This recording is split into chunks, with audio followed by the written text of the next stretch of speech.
Уважаемые участники конференции, давайте продолжим нашу работу. Сегодня у нас после двух будет читать вам, то есть знакомить со своей тематикой Байрашев Виталий Радикович. Виталий Радикович. Ну, те, кто, в принципе, посещает конференции, то есть посещали семинары или конференции, наверное, знаете, Виталий Радикович, он работал в Институте госзакупок. Человек тоже очень достаточно, можно сказать, в большей степени известный в кругах закупщиков, интересный лектор, поэтому очень хотелось бы, чтобы вы его тоже внимательно слушали. Вопросы также в блокнотах можете написать потом или можете озвучить. Пожалуйста. Да, коллеги, добрый день. Давайте тогда приступать к презентации. Начнем мы сегодня с вами с импортозамещения. Импортозамещение тема достаточно сложная в плане понимания, объяснения, поскольку, ну как вы... Так, а как переключать, кстати? Это, наверное, вот крутится, наверное. О, отлично. Значит, тема импортозамещение достаточно сложное вообще в практике, связано с тем, что существует почти 1,5 десятка нормативных актов, которые регулируют данный вопрос. Данные нормативные акты, они написаны были различными федеральными органами исполнительной власти, внесены в правительство Российской Федерации, были разработаны Министерством финансов Российской Федерации, и, к сожалению, нет ни одного акта импортозамещения, который бы полностью копировал другой такой нормативный акт. То есть в каждом необходимо разбираться отдельно. Но, соответственно, какие существуют у нас группы актов импортозамещения? У нас существуют запреты. Запреты предусматривают полный запрет на поставку иностранных товаров, в некоторых случаях работ и услуг. Ограничение допуска у нас предусматривают, что ограничение допуска предусматривают отклонение участников закупки, предлагающих иностранный товар, в том случае, если выполняются некоторые условия, как правило, это третий лишний, то есть когда мы с вами имеем заявки с отечественными производителями, заявки с товарами отечественных производителей, они разные, соответственно, в этом случае у нас работают ограничения допуска. Еще у нас есть с вами условия допуска. Условия допуска, они в отличие от запретов допуска, ограничений допуска, они не предполагают отклонение заявок участников закупки, но условия допуска предполагают предоставление ценовой преференции. Вот все эти нормативные акты импортозамещения, они, собственно, были разработаны в рамках статьи 14 Закона о контрактной системе, в соответствии с которой правительство Российской Федерации и Министерство финансов Российской Федерации имеют полномочия принимать нормативные акты по ограничению национального режима.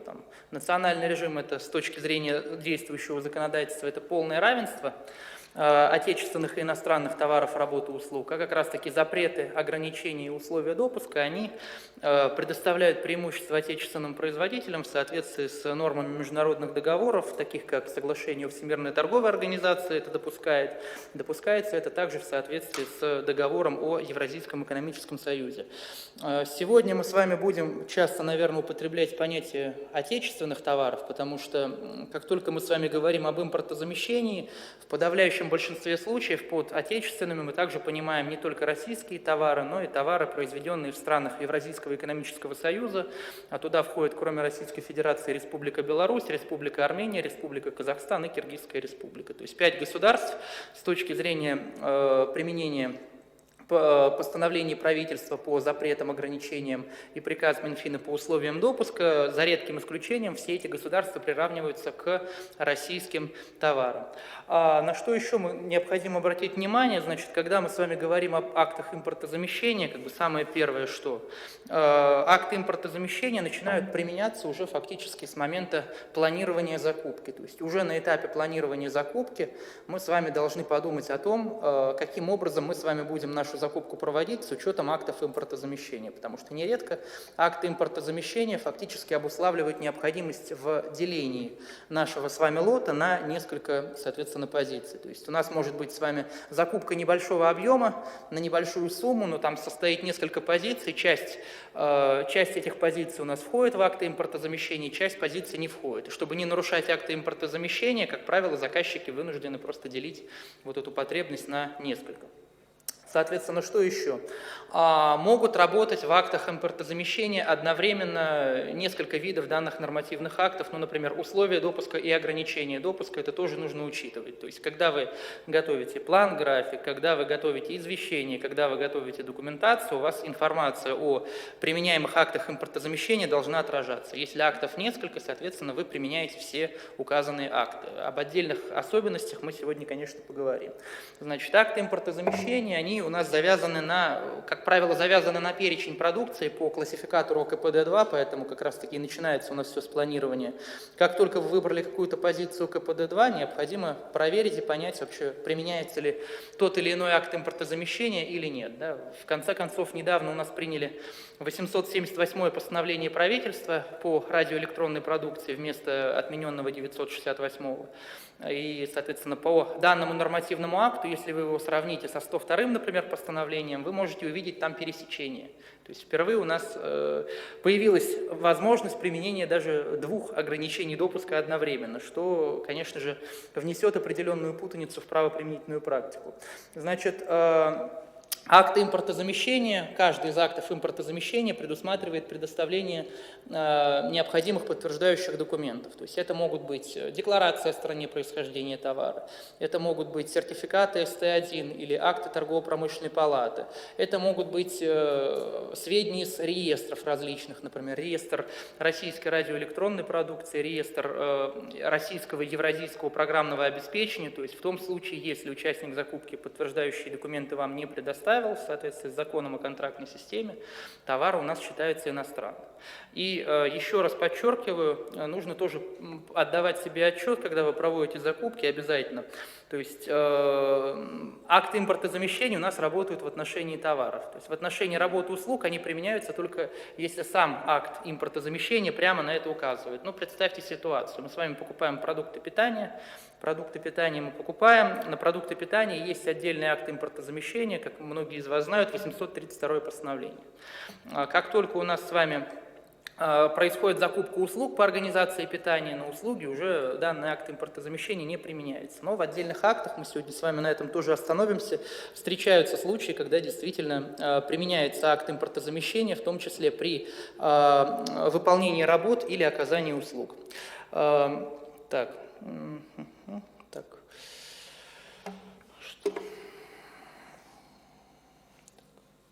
Ну вот у нас, да.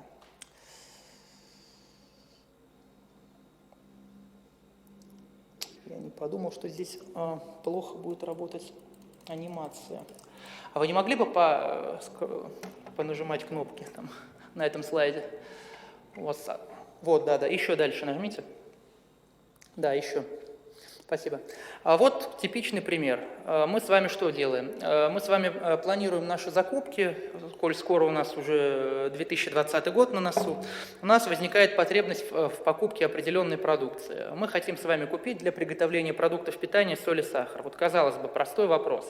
Можем ли мы с точки зрения 44-го закона купить соль и сахар одновременно? Вот с точки зрения закона о защите конкуренции проблем вообще никаких нет. Соль и сахар – это одна товарная группа, используется для единой цели, для приготовления пищи, например, никаких ограничений здесь, казалось бы, нет. Это товарная группа очень близкая друг к другу. Но как только мы с вами вспоминаем про акты импортозамещения, мы находим с вами, что существует 126-й приказ Минфина России. В 126-м приказе установлен прямой запрет на включение в состав одного лота товаров, включенных в перечень, и не включенных. То есть мы с вами открываем перечень, что мы там видим? Мы там с вами видим, что соль присутствует в перечне, сахар отсутствует. Если вы в один лот будете проводить закупку соли и сахара, соответственно, это нарушение 126 приказа, потому что вы объединили в один лот товары, которые включены в перечень, и в перечень не включены. То есть вот эта тема, связанная с импортозамещением, тоже важно понимать, что она не существует сама по себе, она существует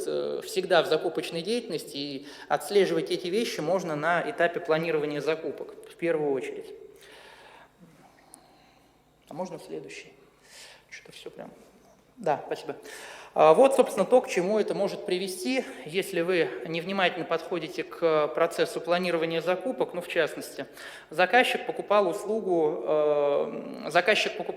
компьютерный класс оборудованный, соответственно, ему необходимо было оборудование мультимедийное различных видов, ему необходима была там и мебель какая-то, но какая была претензия у контролирующего органа? То есть контролирующий орган сказал, что заказчик объединил в один лот продукцию, часть из которой распространяются требования постановлений правительства и приказа тогда еще Минэкономразвития.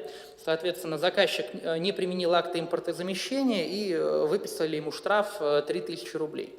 Конечно, здесь можно очень сильно поспорить с этой трактовкой контролирующего органа, потому что, откровенно говоря, у заказчика была потребность не в том, чтобы купить это по отдельности, а получить некий единый комплекс работающий, который позволяет ему проводить образовательный процесс. Но вот тем не менее, да, Челябинская УФАС после Нового года, сразу выйдя на работу 9 января, не поленилась потратить время, чтобы написать 27 страниц текста решения и оштрафовать заказчика на 3000 рублей. Вот как бы такая практика встречается, и, к сожалению, формальный подход контролирующих органов, он вполне распространен. Поэтому, конечно же, нужно смотреть о том, как те или иные действия работают непосредственно у заказчика. То есть, Александр Исаевич Солженицын очень хорошую иллюстрацию подобным явлениям тогда в своем известном произведении привел, что не бросайте аплодировать первое, когда же нам остановиться. То есть, когда же нам остановиться, до какой поры мы должны дробить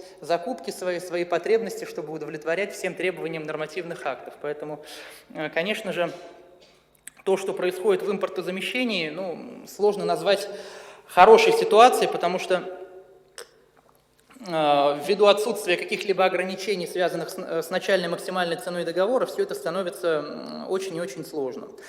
Другие, ошибки, которые встречаются в закупочной деятельности, типовые, то есть самое основное это то, что когда заказчики не устанавливают в извещении и документации информации о применении постановлений правительства, приказов Минфина России, связанных с запретами, ограничениями, условиями допуска. И вторая типовая ошибка – это когда заказчик неправильно устанавливает перечень подтверждающих документов, и, соответственно, участники закупки это обжалуют, либо в рамках своей контрольной деятельности антимонопольная служба может на это обратить внимание. Задавал я этот вопрос на прошедшей конференции «Госзаказ» Алексею Михайловичу Лаврову. Может быть, мы сделаем, наконец-то, единый акт по импортозамещению, чтобы можно было открыть один документ и его сразу применять, но к сожалению, пока таких планов нет, и наоборот, пока даже наблюдается тенденция об усложнении постоянно законодательства, в том числе связанного с применением актов импортозамещения.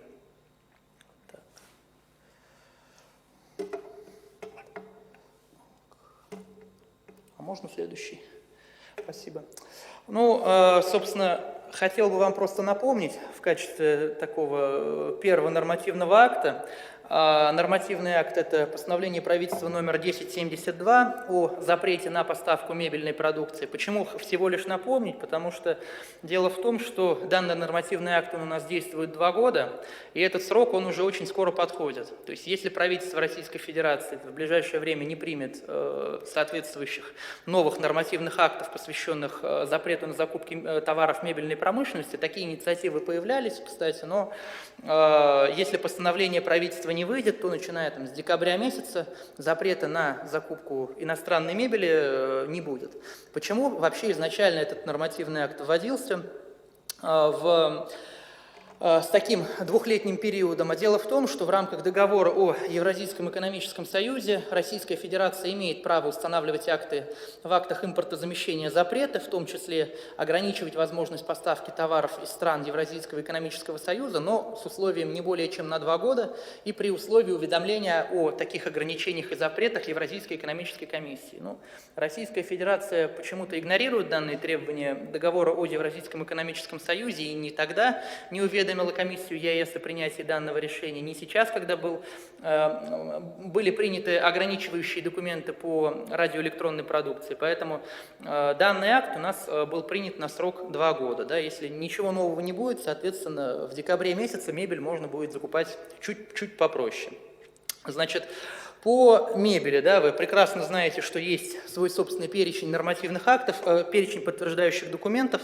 Чаще всего на практике представляли СТ-1, и как любой запрет на мебель, запрет на программное обеспечение, о котором сегодня поговорим, запрет на иностранные товары легкой промышленности, то есть здесь мы с вами понимаем, что при закупках у ЕД-поставщика запрет точно так же работает. Можно следующий? Назад, пожалуйста. Что, у меня заработало? Удивительно. Да. Соответственно, мы с вами по запрету, давайте тогда, поскольку мебельная продукция уже, запрет утрачивает свою силу, мы с вами более внимательно посмотрим на то, как запреты работают непосредственно при закупке товаров легкой промышленности. Вот по товарам легкой промышленности существует 2 перечня. В чем его специфика? Есть перечень для федеральных нужд, если вы являетесь заказчиком федерального уровня, и, что более вероятно, если вы являетесь заказчиком субъектового муниципального уровня, там есть свой собственный перечень товаров, на который устанавливается данный запрет. Особенность данного запрета еще состоит в том, что заказчик, кроме установления запрета на покупку товаров легкой промышленности, должен установить запрет в том случае, если он закупает услуги по прокату. Ну вот, учреждения здравоохранения иногда закупают, например, постельное белье или подобные товары. Ну, это фактически некоторый аналог химчистки, когда происходит услуга по прокату, собственно, постельного белья. Значит, как и любые запреты, они должны устанавливаться и при закупке товаров, и при проведении закупок у ЕД-поставщика. То есть, если вы хотите заключить договор до 300 тысяч рублей или до 600 тысяч рублей, если вам ситуация позволяет, это не означает, что вы вправе покупать иностранные товары легкой промышленности и не применять данный запрет, поскольку запрет, в отличие от ограничений условий допуска, работает в отношении всех закупок. То есть, конечно же, закупки малого объема, они, может быть, и не являются публичными, но тем не менее любой проверяющий орган может на это обратить внимание, если заказчик не устанавливает требования по запрету. Значит, запрет этот работает, как и большинство запретов, с учетом норм договора о Евразийском экономическом союзе. То есть, если продукция произведена в Беларуси, в Казахстане, в Армении, в Киргизии, что я еще не назвал, в Беларуси, Казахстане, Армении, Киргизии, да, и России. То есть все эти страны у нас фактически приравниваются, когда мы говорим об актах импортозамещения. В этом постановлении, что еще интересно, здесь устанавливаются дополнительные требования об использовании при производстве товаров, материалов, полуфабрикатов из стран Евразийского экономического союза. То есть, кроме самого запрета, есть еще дополнительные требования к участникам закупки. Но сформулировано оно, честно говоря, немножко странно, потому что назвать его полноценным требованием к участникам закупки довольно трудно, поскольку здесь требования на самом деле не столько к участнику закупки, да, а требования в большей степени об использовании материалов, и это требование скорее даже к поставщику, к производителю, в большей степени, чем к участнику закупки. Но закон о контрактной системе предусматривает установление требований к участникам закупки. Соответственно, подтверждающих документов никаких здесь нет, поэтому как вы думаете, какой подтверждающий документ может быть здесь по этому акту импортозамещения специально? Что мы можем потребовать, чтобы понять страну происхождения? Ну что вы потребуете? Вот вы покупаете там товар легкой промышленности. Что вы будете требовать от участников заявки? Вы что-то будете требовать? будем требовать только декларацию страны происхождения. То есть фактически ничего, кроме декларации страны происхождения, участник закупки вам и не даст. То есть когда мы говорим об актах импортозамещения, вспоминаем с вами требования к содержанию заявки по конкурсам, по аукционам, там, по всем способам закупки, в рамках актов импортозамещения устанавливаются требования. И как только мы применяем акт импортозамещения, у участника закупки автоматически появляется обязанность указать в заявке страну происхождения товара. То есть если участник в заявке в первой части не указал страну происхождения товара, мы эту заявку отклоняем. То есть не надо ждать вторых частей заявок. Это означает, что подана заявка с иностранным товаром в силу требований закона о контрактной системе, как бы и все. Заявка отклоняется по первым частям. Участник закупки обязан указывать информацию о стране происхождения товара. То есть это требование, оно императивно. То есть первая часть заявки это предусматривает. Соответственно, если участник закупки этого не сделал, по первым частям мы его с вами отклоняем. Ну, давайте посмотрим пример какой-нибудь. Так. Что-то не в ту сторону. Давайте посмотрим следующий пример. Заказчик, специально подобрал пример, чтобы максимально разобрать это постановление. Мы с вами будем покупать не товары, а мы будем брать на прокат бельевые изделия. Они включены у нас в постановление правительства 791, они у нас не включены в аукционный перечень. Данные услуги, поскольку это не товары, а услуги по прокату, они отсутствуют в аукционном перечне, поэтому вот мы решили провести с вами открытый конкурс в электронной форме. У нас с вами есть 4 заявки от участников закупки. То есть первая заявка с ценой 1 000 000 рублей, Россия, страна происхождения. Вторая заявка с ценой 900 000 рублей, страна происхождения, Беларусь. Третья заявка, цена контракта 850 000 рублей, Китай. Четвертая заявка, Узбекистан, 800 000 рублей. Соответственно, у нас возникает с вами два вопроса. То есть вопрос номер один. Какие дополнительные требования мы с вами можем установить к участникам? Вообще в этой ситуации мы будем устанавливать дополнительные требования или нет? Как вы думаете? Вопрос с подвохом. Что? Включено, это услуги, да, это включено. Это услуги по прокату. Мы должны ограничивать, но должны ли мы устанавливать доп. Требования по использованию при изготовлении российских материалов и полуфабрикатов? Как вы считаете? Ну вот смотрите, у нас есть постановление, которое нам говорит, что дополнительным требованием является использование...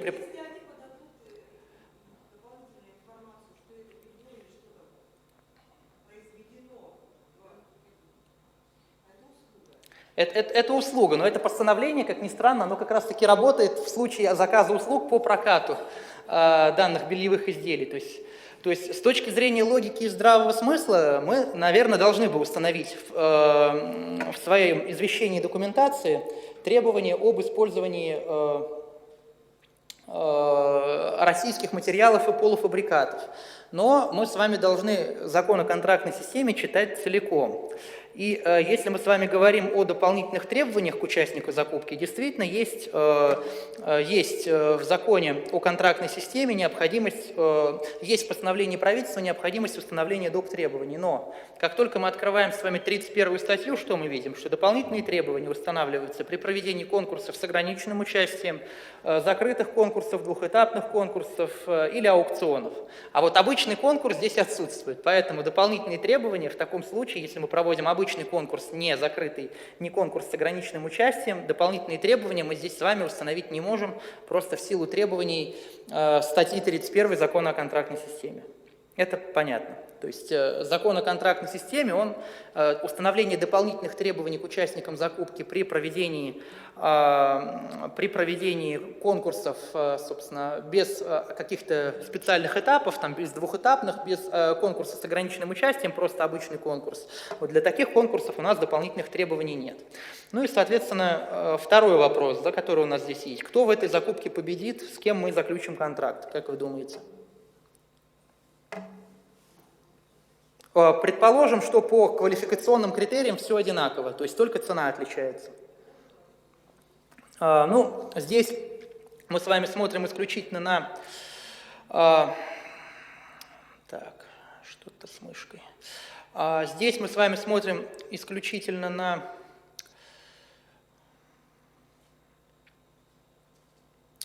на страну происхождения, да, поскольку это запрет, мы с вами отклоняем 3-ю и 4-ю заявку, и, соответственно, побеждает участник закупки номер 2. Побеждает у нас Беларусь, как правильно отметили, с ценой 900 тысяч рублей. Это запрет. Поэтому как только участник закупки нам сказал в первой части, что это Узбекистан, Китай, сразу эти заявки отметаются, и дальше все. Дальше по вторым частям у нас подтверждающих документов-то как таковых и нет. В первой части мы с вами увидели страну происхождения, каких-то отдельных дополнительных документов мы с вами потребовать не можем. Значит, вот еще раз этот тезис, да, по поводу того, что отклоняется в первых частях. То есть в запретах, в отличие от ограничений допуска, нам не обязательно смотреть вторые части. Если участник закупки сказал, что у него китайский товар, нам это не нужно. Мы сразу это отклоняем. Поскольку даже если потом выяснится, что товар не китайский, в конце концов, вот это будет являться предоставлением недостоверной информации. Если участник закупки в первой части напишет, что товар китайский, во второй, что он российский, это тоже основание для отстранения участника закупки в соответствии с предоставлением недостоверной информации. Дальше. Значит, по КПД-2 еще тоже обратите, пожалуйста, внимание на практику, такую, которая формируется тоже в отдельных территориальных органах. Все-таки коды о КПД-2, они, с одной стороны, конечно, могут использоваться заказчиками по-разному. То есть, представим ситуацию. Мы с вами видим постановление правительства и понимаем, что мы его применить по тем или иным причинам не можем. Да? Нам необходимо купить иностранный товар там какой-то.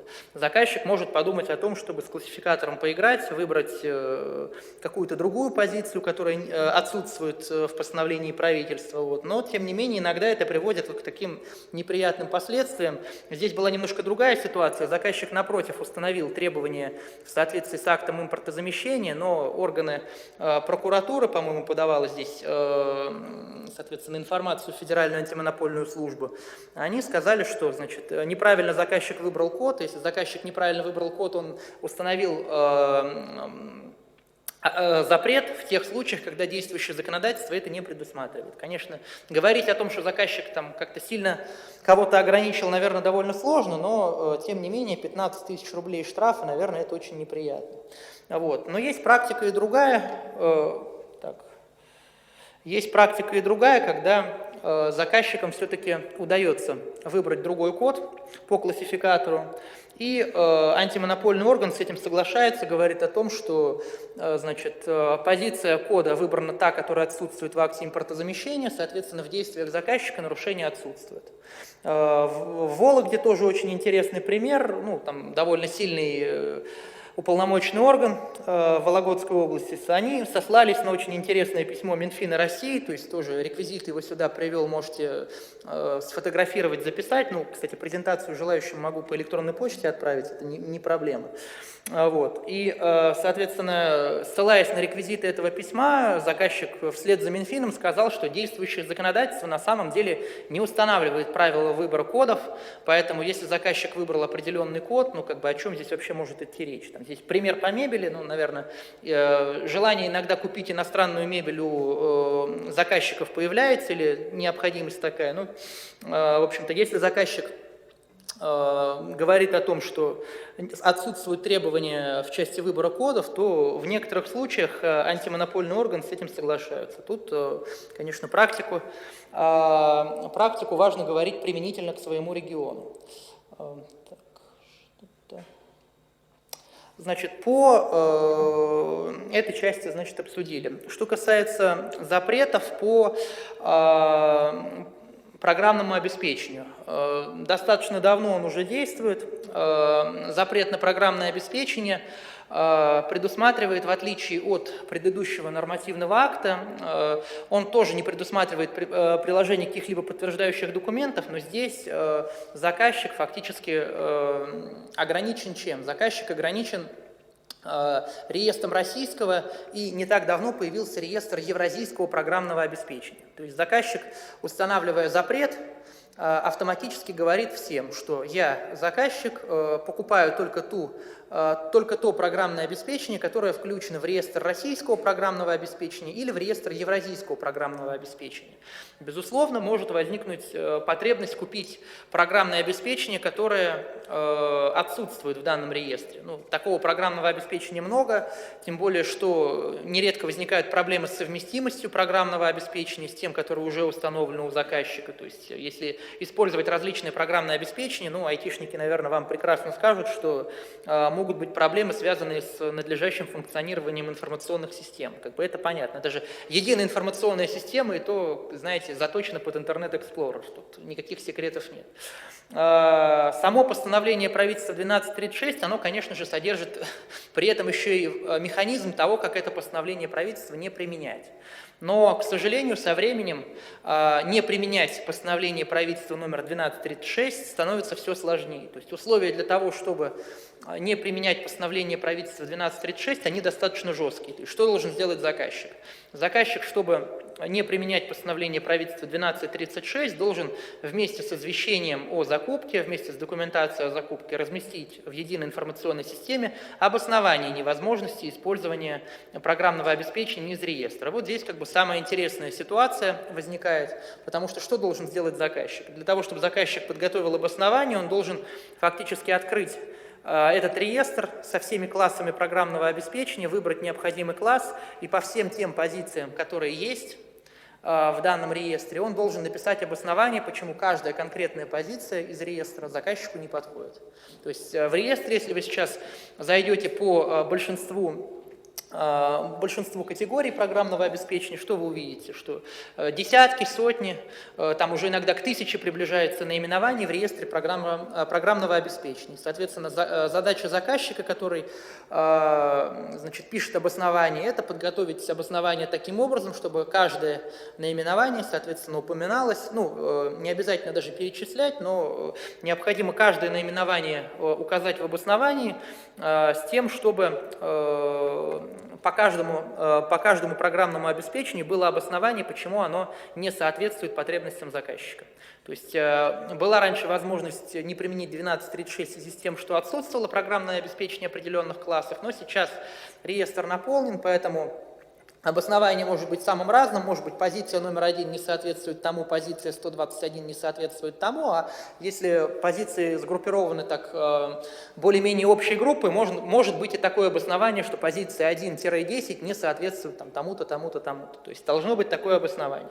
С программным обеспечением тоже ситуация довольно сложная. Почему? Потому что распространяется оно фактически на все, наверное, практически все возможные варианты, когда это программное обеспечение продается. Это не только то, что вы покупаете, например, на диске, лицензионное программное обеспечение. Это программное обеспечение также, которое продается через интернет.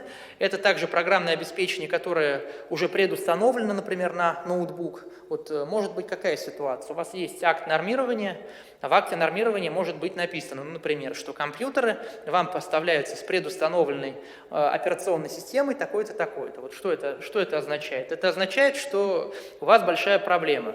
Как ее можно, какие тут есть варианты? Вариант первый. Вы игнорируете акты нормирования и устанавливаете запрет на применение иностранного программного обеспечения, что тоже может иметь определенные последствия для заказчика. Вариант второй. Заказчик, соответственно, готовит обоснование закупки программного обеспечения. То есть, если вы покупаете ноутбук с предустановленным Windows, вы должны установить запрет, либо написать обоснование, почему вам иные операционные системы не подходят. Это принципиальный вопрос. Что еще интересно, что программное обеспечение фактически предусматривается установление запрета также в том случае, если это программное обеспечение, например, дорабатывается. И что самое интересное, законом предусмотрено установление запрета в том случае, если заказчик заказывает услуги по разработке программного обеспечения. Вот исполнить этот запрет вообще не представляется возможным, потому что для того, чтобы попасть в реестр российского программное обеспечение должно быть уже разработано. Да? Там сам порядок регистрации программного обеспечения, он тоже достаточно сложный. Проблема еще с этими обоснованиями связана с тем, что обоснование должно быть актуально, вот, допустим, не на ту дату, когда вы в уполномоченный орган направили свою заявку на закупку, или когда вам пришли какие-то согласования, что согласована ваша документация о закупке. Обоснование должно быть актуально на дату размещения извещения. Вот с учетом даже вот этих казначейских контролей, которые имеют место, вы сегодня разместили, допустим, отправили на контроль извещение документацию, завтра оно разместилось, а вот за этот день что-то могло появиться вновь. Что-то могло появиться новое в реестре российского или евразийского программного обеспечения, и формально контролирующие органы могут сказать потом, что извещение документация не соответствует требованиям закона о контрактной системе.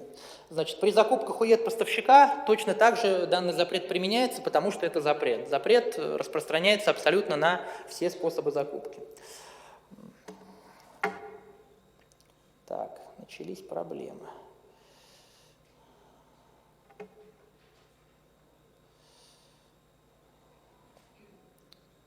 Целый день сегодня преследуют.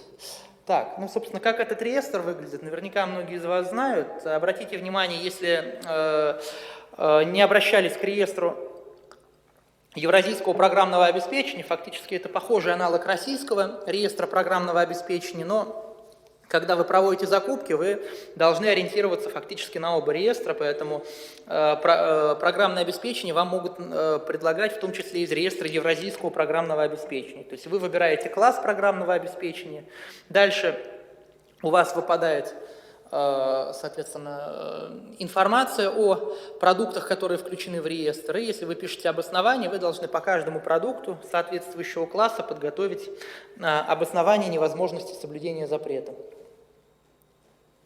Верховный суд Российской Федерации в одном из своих определений подтвердил практику, которая касается установления запретов, когда заказчик закупает услуги когда заказчик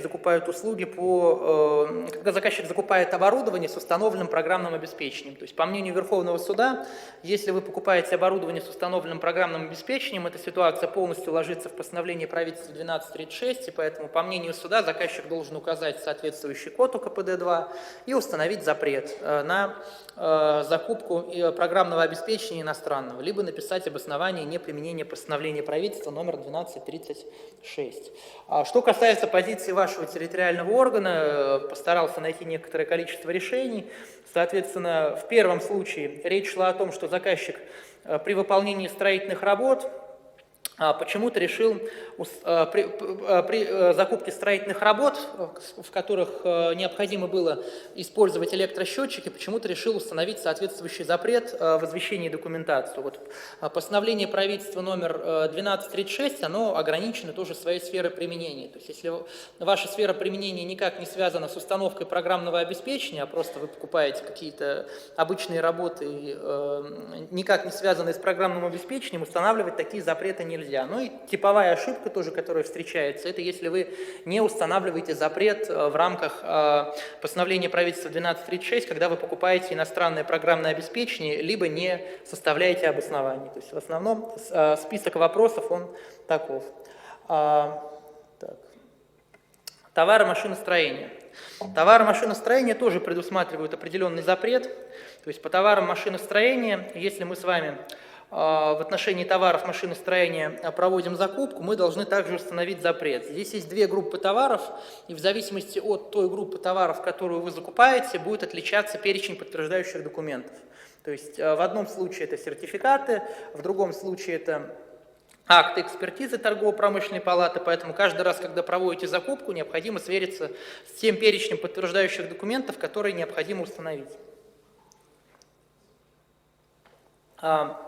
Данное постановление также распространяется с некоторых пор на закупки лизинга, если предмет лизинга переходит в собственность заказчика. Вот, не знаю, лизинг кто-нибудь проводил в своей жизни, закупали по лизингу? А вот по лизингу, если не интересовались сильно лизингом, в лизинге возможно, кстати, две версии. В лизинге возможна ситуация, как описано здесь, когда предмет лизинга после, соответственно, выплаты лизинговых платежей переходит непосредственно в собственность заказчика. В этом случае вы устанавливаете вы устанавливаете запрет. Но если предмет лизинга по результатам, соответственно, исполнения договора к заказчику не переходит, ну, предположим, вы покупаете в лизинг какое-то оборудование, у него срок службы может быть 5 лет, у вас там лизинговый договор на те же самые 5 лет. Если вот сам товар по результатам исполнения договора в собственность заказчику не переходит, то на данный лизинг запрет не устанавливается. Значит, перечень подтверждающих документов тоже зависит от того, что закупается, поэтому каждый раз нужно на это обращать отдельное особое внимание. То есть то же самое, поскольку это запрет, если вы в первых частях заявки не увидели страну происхождения, заявку также отклоняем. Где посмотреть подтверждающие документы еще? Вот вам, допустим, в составе второй части заявки участник закупки представил сертификат СТ1. И заказчики, многие тоже сталкиваются с проблемой, что сертификаты могут быть поддельные. То есть заказчик может понимать, что ему предложен товар иностранный, но тот сертификат, который он представил, явно поддельный. То есть как эту информацию можно проверить? Вы можете зайти на сайт Торгово-промышленной палаты, в специальном разделе проверить информацию о актах экспертизы и сертификатах СТ1. В ряде случаев их можно даже практически полный текст себе скачать. То есть если у вас есть стойкое ощущение, что вам представили поддельный документ, вы можете это проверить. И если вы выявили, что, соответственно, отсутствует эта информация в реестре, появляется уже вопрос о том, чтобы, возможно, отнести эту информацию в качестве недостоверных сведений, да, поскольку торгово-промышленная палата все это дело регистрирует.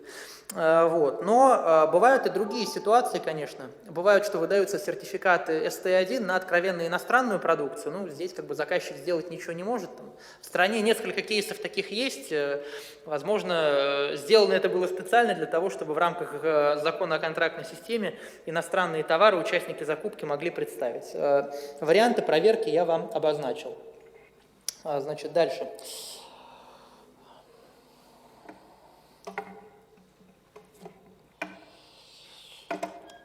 А можно следующий слайд включить?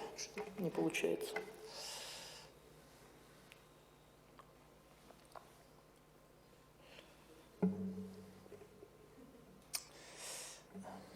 Сегодня целый день проблем с презентациями. Так. Это не та презентация, прошу прощения.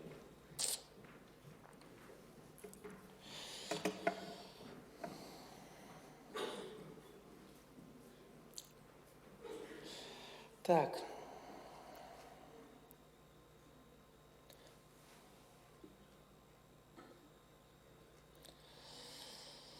Сегодня техника не на нашей стороне, но ладно, победим.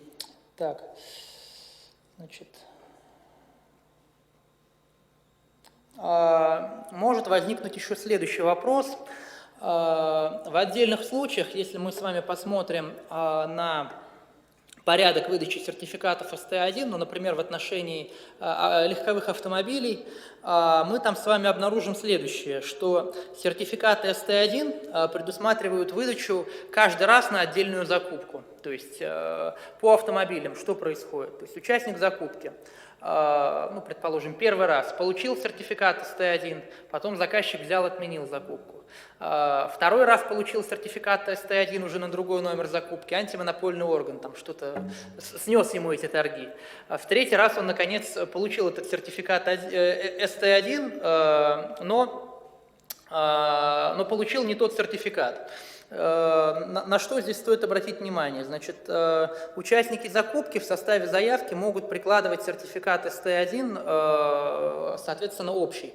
В то время как порядок выдачи данных сертификатов, установленный Торгово-промышленной палатой, предусматривает получение каждый раз нового сертификата. Вот на этот счет тоже сформировалась различная практика в различных территориальных органах ФАС России, различных судах.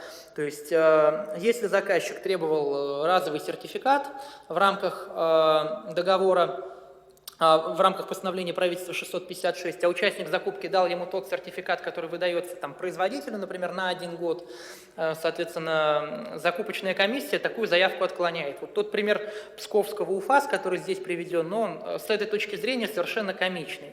То То есть какая ситуация была? Значит, покупался автомобиль, участник закупки предложил автомобиль УАЗ, приложил сертификат СТ1 годовой, заказчик его заявку отклонил. Участник закупки пошел в антимонопольную службу, соответственно, руководитель Псковского УФАС госпожа Милонаец тоже посидела, почитала, говорит, мы развели руками, что вот действительно глупость получается, что предложили автомобиль УАЗ, а мы отклоняем данную заявку, потому что не представлен необходимый сертификат СТ1. А суды некоторые, например, 8-й арбитражный апелляционный, он говорит следующее, что если заказчик не указал, какой конкретно сертификат СТ1 или акт экспертизы, какой конкретно разовый или годовой необходимо приложить, то необходимо принять любой из сертификатов, который, так сказать, выдан. То есть участникам закупки, опять же, если вы покупаете подобную продукцию, необходимо установить, что конкретно вы требуете. То есть даже не просто иногда акт экспертизы или просто сертификат СТ1, а конкретно разовый и так далее. То есть чтобы участник закупки понимал, какой конкретно документ необходимо представить.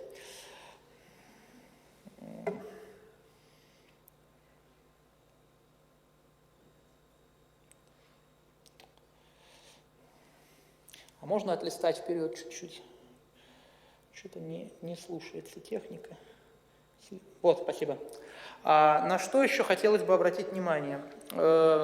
Если вы столкнулись все-таки с необходимой приобрести транспортные средства, на которые распространяется постановление правительства номер 656. Обратите внимание, что в приложении к данному перечню упоминаются новые транспортные средства. То есть, если вы готовы приобрести автомобиль с каким-то минимальным пробегом, должны понимать, что постановление правительства номер 656 в этой ситуации уже применяться не должно. Соответственно, практика якутского УФАС по данной тематике. То есть устанавливать запрет без подтверждающих документов нельзя, поскольку постановление правительства и 44-й закон предусматривает обязательное установление требований к содержанию заявки. И по мнению якутского УФАС, акта экспертизы годового также недостаточно для подтверждения соответствия транспортных средств. То есть якутский УФАС здесь придерживается позиции такой же, как и псковский УФАС, о том, что необходимо предоставлять разовые акты экспертизы. Похожая проблема, кстати, существует и с медицинской техникой тяжелой. То есть по 102-му, по-моему, постановлению, кто ее покупает, соответственно, обратите внимание, по томографам, по-моему, по тем же самым тоже есть такое требование. То есть заказчик должен установить разовый акт. Требование о предоставлении разового документа под каждую закупку. То есть получается тоже такая интересная ситуация, что участник закупки может потратить деньги, потратить свое время, получить данный сертификат, но ограничение допуска, если не сработают, ему это не поможет. Дальше. Так. Оборона и безопасность. Кто-то с ней вообще связан в практике? Нет? По обороне и безопасности все, в общем-то, довольно стандартно. По обороне и безопасности устанавливается запрет при закупке товаров, работ и услуг. Соответственно, подтверждающие документы есть только по части данных товаров, работ и услуг. То есть и недавнее постановление, которое появилось, оно касается у нас закупки товаров отдельных товаров станкоинструментальной промышленности, но опять же только для нужд обороны и безопасности государства, а также работы и услуг, при закупке которых используются данные товары. Можно следующий слайд?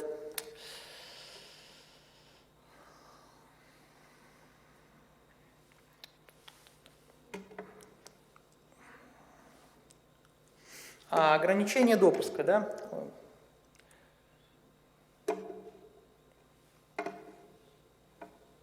Да, ограничение допуска. Значит, по запретам мы с вами поговорили. Ограничения допуска как работают? В отличие от запретов, они предусматривают отклонение заявок участников закупки не всегда, а только в тех случаях, если соблюдаются определенные условия, которые в данном постановлении описаны. Начнем мы с вами с классического постановления по продуктам питания. Наверняка часто закупаете. Значит, работает оно точно так же, как и в случае с запретом распространяется на товары из стран Евразийского экономического Советского Союза, и для того, чтобы применить ограничение допуска, чтобы оно сработало, необходимо, чтобы вам были поданы не менее чем 2 заявки, которые полностью соответствуют вашим требованиям, которые содержат подтверждающие документы и которые содержат товары разных производителей. То есть вот это тоже очень важный момент.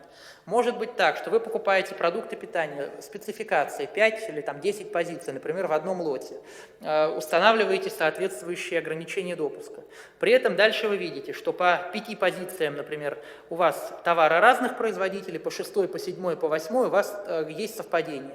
То есть как только у вас находится совпадение, например, что все участники закупки по позиции номер 10 предложили одинаковую продукцию, значит ограничения допуска не срабатывают. То есть они работают, если прям вот по всем абсолютно позициям есть товары разных производителей.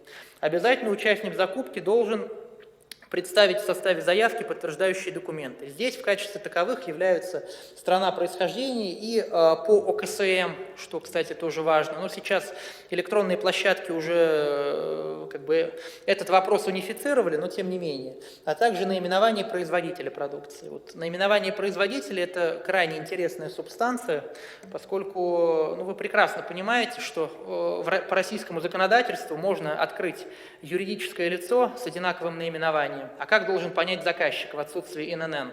Это один и тот же производитель или нет? То есть здесь определенные риски обжалования закупок все-таки существуют. При ограничениях допуска, при запретах нередко также устанавливаются требования, связанные с исполнением договора. В частности, при установлении данного ограничения допуска нельзя менять товар на тот товар, который произведен не в стране ЕАЭС. Сделано, естественно, это для того, чтобы заказчики на этапе исполнения договора не имели возможности обойти акты импортозамещения, то есть чтобы, например, российский товар не меняли на товар иностранный, на тот, который, например, хотел бы получить заказчик. При этом, конечно же, нужно помнить и об ограничениях статьи 95, которая регулирует вопросы, связанные с изменением контракта, то есть заменить товар на товар просто так мы с вами не можем, вспоминаем опять же, то есть поменять можем товар, допустим, на товар с улучшенными характеристиками, то есть просто поменять страну происхождения, товара в рамках 44-го закона нельзя. Дальше. Вот пример. У нас с вами 4 заявки.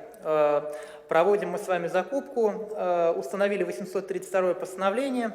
Соответственно, здесь обратите внимание, не всегда может быть так.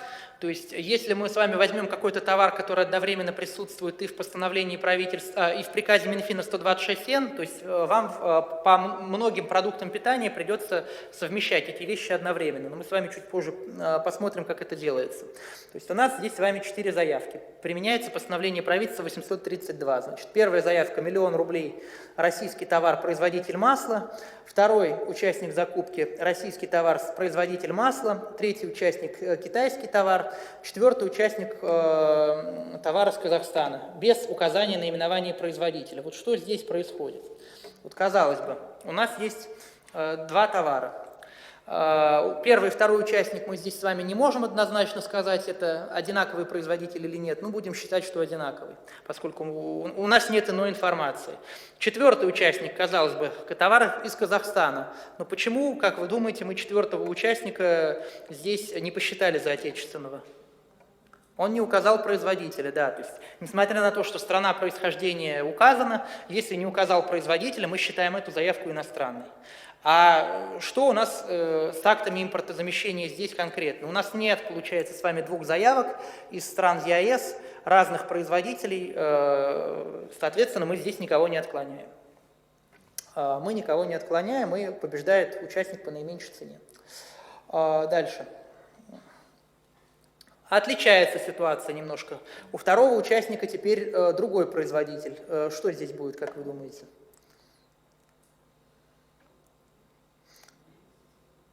Будет здесь работать или нет? Здесь работать будет, потому что первый участник, второй участник – это товары российские, разных производителей. Здесь мы с вами совершенно точно, классически применяем 832 постановление правительства. Ну, отличие только одно было, да, что здесь появился товар другого производителя. И за счет этого мы с вами китайцев отклоняем. Казахстан тоже отклоняем, потому что он, ну, Казахстан мы здесь считаем иностранным тоже производителем. То есть он победить у нас в закупке не может. Дальше. Так, почему не... Третий пример, да, вот тоже интересная ситуация. У нас производитель первый и второй одинаковый, четвертый участник у нас не указал страну происхождения, вот то, о чем я говорил. То есть четвертый участник у нас считается заявкой с иностранным товаром, нет подтверждающих документов, и значит тоже никого не отклоняем, и третий участник побеждает. Поэтому вот здесь нужно очень внимательно смотреть, потому что могут быть разные сложные ситуации, поэтому каждый раз просто открываем постановление и анализируем те условия, при которых оно применяется. То есть, что у нас должно быть не менее чем 2 заявки из стран ЕАЭС или Российской Федерации. У нас должно быть 2 разных производителя, которые полностью соответствуют требованиям, при этом все подтверждающие документы должны присутствовать. Если чего-то из этого нет, значит постановление правительства об ограничении допуска здесь не применяется. Так,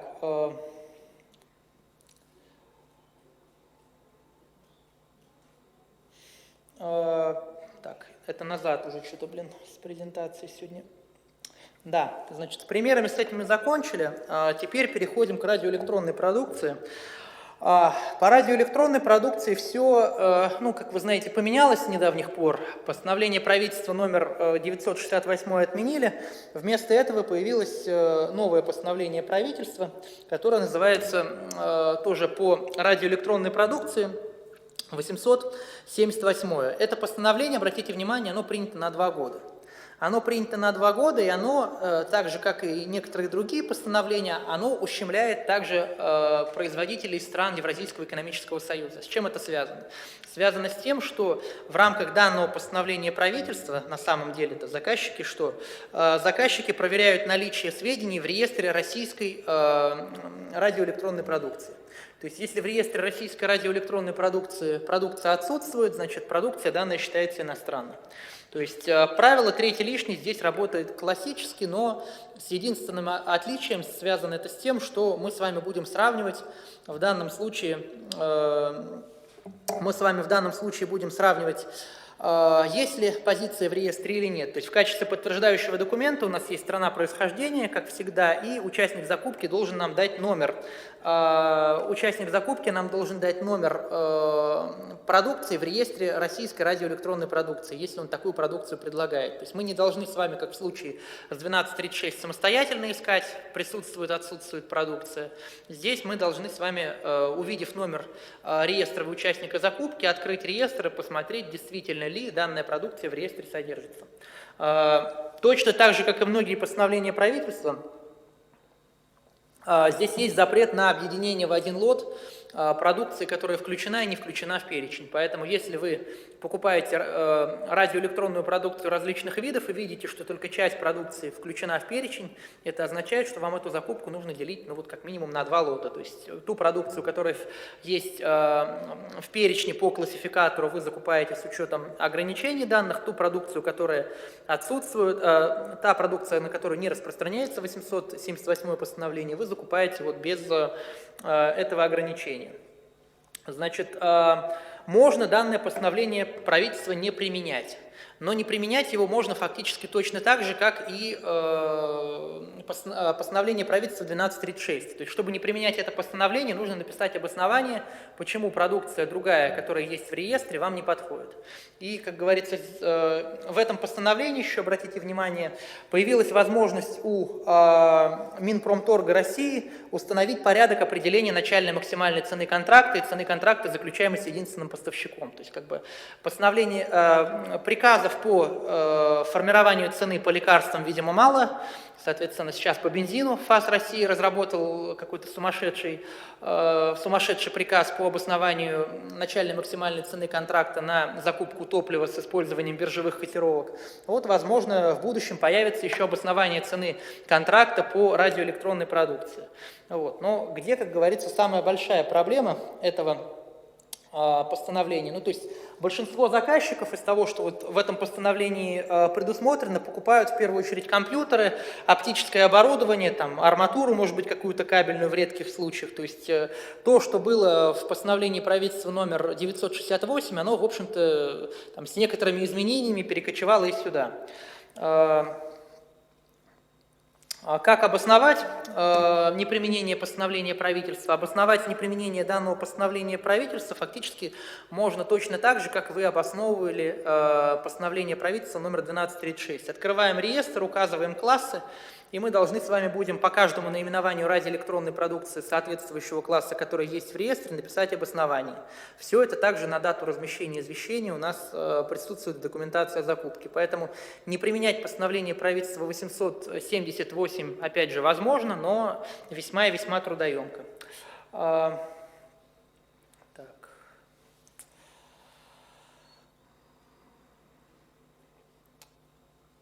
Опять эти слайды мучают. Собственно, как этот реестр выглядит, наверняка многие из вас уже заходили на сайт Минпромторга России, специально привожу ссылку для того, чтобы при необходимости вы могли эту информацию быстро найти. То есть вот указывается слева как раз-таки порядковый номер этой реестровой записи, то, что вам должен участник закупки указать. Вот это вот RE1/19. Вот есть наименование, есть информация о производителе, но проблема-то в том, что по радиоэлектронной продукции нет характеристик как таковых. То есть по телекоммуникационному оборудованию вы характеристики можете встретить, по радиоэлектронной продукции характеристик в реестре нет. Соответственно, что делать? Что делать, непонятно. И что, соответственно, если мы с вами посмотрим требования к содержанию реестра, безусловно, в реестре по радиоэлектронной продукции эти характеристики быть должны, потому что заказчики обязаны обосновывать несоответствие его потребности тем характеристикам, которые представлены. Что нам ответил Минпромторг России? Минпромторг России в одном из неофициальных, правда, ответов написал, что узнавайте характеристики сами у производителя. То есть почему-то считает возможным Минпромторг не наполнить реестр необходимой информацией. Вот по мнению Минпромторга, да, нет характеристик, сами узнавайте, говорится, где вам взять эти характеристики, чтобы подготовить соответствующее обоснование. Ну, пример. Проводим закупку аппаратуры. Соответственно, аппаратура у нас, ну, предположим, она есть в 872 постановлении, нет в 126 приказе. То есть такое на самом деле редкость, но для простоты рассмотрим сперва этот пример. Вот у нас первый участник закупки дал 1 000 000 рублей цену, страна происхождения Россия, производитель указан. Второй участник закупки дает информацию о наличии товара в реестре российской радиоэлектронной продукции, указывает производителя, соответственно, это все есть. Третий участник дает производителя иностранная страна происхождения, четвертый участник дает СТ1 страну происхождения. Вот что в этой ситуации будет, как вы считаете? Кто будет применяться 878-е? Почему?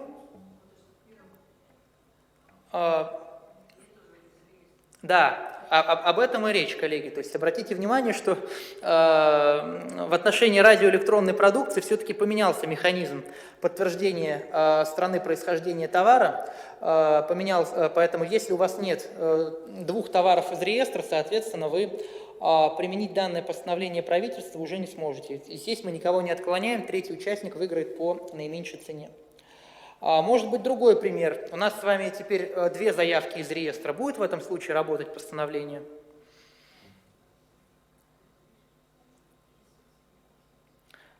Присутствует, но здесь одинаковые номера. Здесь нет продукции разных производителей, поэтому всегда нужно быть как бы внимательным. Я специально подбирал разные примеры, какие могут быть ситуации, как их смоделировать. Вот этот реестровый номер, он несуществующий, да, просто исключительно игровая ситуация, но в практике может быть все то же самое. Поэтому если номер совпадает, у нас не работает правило третий лишний. То есть если правило третий лишний не работает, мы никого с вами не отклоняем. Значит, дальше. Появилась уже административная практика некоторая, ну, назвать ее интересной достаточно сложно, то есть решения появились в центральном аппарате, поскольку многие участники закупки, как только изменилось законодательство, любят проверять в административном порядке, как это будет работать, чтобы им дали решение, например, центрального аппарата. Значит, заказчик в данном случае что сделал? Заказчик установил, что подтверждением соответствия является нахождение участника закупки в реестре, соответственно, в документации. Участник закупки, в документации заказчик не указал, что конкретно должен дать участник закупки. То есть, когда вы формируете требования документации, необходимо конкретно от участников закупки потребовать не просто, что продукция должна быть в реестре, а что вам должны дать конкретный номер из этого реестра, по которому вы, как заказчик, впоследствии сможете это найти. Соответственно, вторая типовая ошибка, которая есть, это просто неприменение постановления правительства номер 878. Работает оно, как и большинство постановлений по кодам УКПД-2, то есть вы его открываете, смотрите, присутствует продукция в реестре или нет, исходя из этого, далее принимаете уже решение касательно установления или не установления ограничений допуска. То есть здесь вот видите, как интересно получается. Вот заказчик установил запрет по 656 постановлению, одновременно с запретом у него работает также и работают и ограничения допуска. То есть необычное такое сочетание, потому что в практике, как правило, встречается сочетание следующее, когда есть ограничение допуска, есть условия допуска. То есть здесь может сработать одно, может сработать другое, может ничего не сработать. Здесь немножко сложнее. То есть потенциально по 656-му заявка могла быть уже отклонена, если она не отклонена, могут сработать ограничения допуска. То есть такая вот немножко перекрестная ситуация. 878 может еще со 102-м даже пересечься. То есть, соответственно, если оно пересекается со 102-м, что представляется правильным сделать? Представляется правильным отклонять заявку только в том случае, если оба постановления сработали. Потому что иначе исполнить его просто не представляется возможным, потому что либо у вас 102-й не сработает, либо у вас 878-й не сработает. Вот если оба постановления правительства по ограничениям сработали, тогда отклонять заявки совершенно правильно. Но практики такой пока еще нет. Значит, дальше. Минпромторг в последнее время очень сильно активизировался в части нормативного творчества, и уже не успели еще толком обкатать 878 постановление, уже предлагают распространить его на работу и услуги, в составе которых предусмотрена закупка радиоэлектронной продукции. Поэтому, возможно, если данный нормативный акт будет принят, что весьма сейчас вероятно, то есть Минпромторг еще и в 925 постановление разработал изменения, связанные с запретом на закупку отдельных видов продукции, но это по 223 закону. Здесь, соответственно, 878 постановление, это, пожалуй, то, на что сейчас нужно обратить основное внимание в практике, потому что эта практика сейчас только формируется, во-первых. Во-вторых, оно с высокой вероятностью может изменяться очень сильно. Соответственно, если это произойдет, то количество случаев его применения очень сильно вырастет. Спортивное стрелковое оружие, я думаю, большинство из вас не покупает, поэтому, в принципе, пропустим, здесь ничего интересного нет, есть только подтверждающие документы, стандартное правило 3 лишний. Не применяется для закупки спорта высших достижений. То есть, честно говоря, даже затрудняюсь сказать, для кого это постановление предназначено. Так, 1289. 1289 постановление имеет несколько отличительных признаков. То есть 1289 – это лекарственные препараты. То есть лекарственные препараты покупают многие, соответственно, на практике с этим заказчики сталкивались. В чем его особенность? Применяется оно только в том случае, где заказчик покупает лекарственные препараты из перечня жизненно необходимых и важнейших лекарственных препаратов. То есть если вы покупаете лекарственный препарат не из этого перечня, данное постановление не применяется. Второй вопрос, который может возникнуть, а может ли заказчик данное постановление не применять, если он возьмет и в один лот включит несколько лекарственных препаратов? Это возможно, по-вашему, или нет? Но можно закупить несколько МНН в одном лоте и не применять это постановление, как вы считаете? Что? Просто да или нет, как вы думаете? Вот можно взять и несколько МНН в один лот запихнуть и не применять это постановление? Как? Можно. Знаете, почему можно? Потому что есть еще специальное постановление правительства 929, которое определяет правила формирования лотов. То есть правила формирования лотов, там до 1 миллиона рублей с некоторыми оговорками можно сформировать определенный крупный лот, и таким образом у вас 1289 работать уже не будет. То есть это постановление только в том случае, если вы, например, в большом объеме покупаете лекарственный препарат, единственный МНН, тогда да, поскольку больше 1 миллиона рублей, например, у вас уже необходимо разделять данный лот, это постановление уже может сработать. Потому что в некоторых уполномоченных органах, сейчас даже не буду называть специально, заняли такую точку зрения, что просто запрещают своим заказчикам покупать МНН несколько в одном лоте. К чему это приводит? Что объявляется миллион аукционов на 5000 рублей каждый, ни один из них не состоялся, и пациенты, к сожалению, оказываются без лекарственных препаратов. Поэтому это постановление работает только вот в этом случае, когда у вас закупка одного МНН из перечня жизненно необходимых важнейших лекарственных препаратов. Подтверждающие документы – это сертификат СТ1 или заключение Минпромторга, все довольно стандартно. Соответственно, если правило «третий лишний» не работает, например, у вас нет заявок с лекарственными препаратами разных производителей, фактически данное постановление не применяется. Плюс еще появилось в этом постановлении некоторые условия касательно того, как оно будет применяться, если у вас есть лекарственные препараты в заявках, которые полностью на территории Российской Федерации производятся. Вот эти изменения, в том числе связанные с 1236, тоже мы с вами сейчас посмотрим. Чуть попозже. Значит, медицинские изделия. По медицинским изделиям есть два постановления правительства. Значит, постановление правительства номер 102, постановление правительства номер 967. Значит, постановления эти по перечням менялись не так давно. То есть обратите внимание, что те коды ОКПД-2, к которым вы привыкли, они периодически меняются. В 126-м приказе то же самое происходило, поэтому это необходимо отслеживать. Значит, здесь история классическая, с третьей лишней, то есть две заявки разных производителей для того, чтобы данное постановление применять. При этом, если вы являетесь бюджетным учреждением федеральным, субъекта Российской Федерации в рамках государственных гарантий по, соответственно, второму приложению, вы должны будете дополнительно представить преимущество производителю, который называется Медполимерпром. То есть раньше это было зафиксировано напрямую, что если он участвует, все заявки отклоняют. Сейчас говорится о том, что, значит, преимущества данной организации представляются в том случае, если его продукция предлагается. Дальше. Постановление правительства номер 1469 по стентам, я предлагаю опустить просто по той причине, что ему действовать осталось тоже не так много, но его отличительная особенность была состоит в том, что здесь работает правило не третий лишний, а второй лишний. То есть второй лишний предполагает отклонение заявки участника закупки, если есть продукция единственного производителя российского. Причем, обратите внимание, российского, не в данном случае без указания страны Евразийского экономического союза. Условия допуска. Вот это то, с чем прям чаще всего заказчики сталкиваются в практике.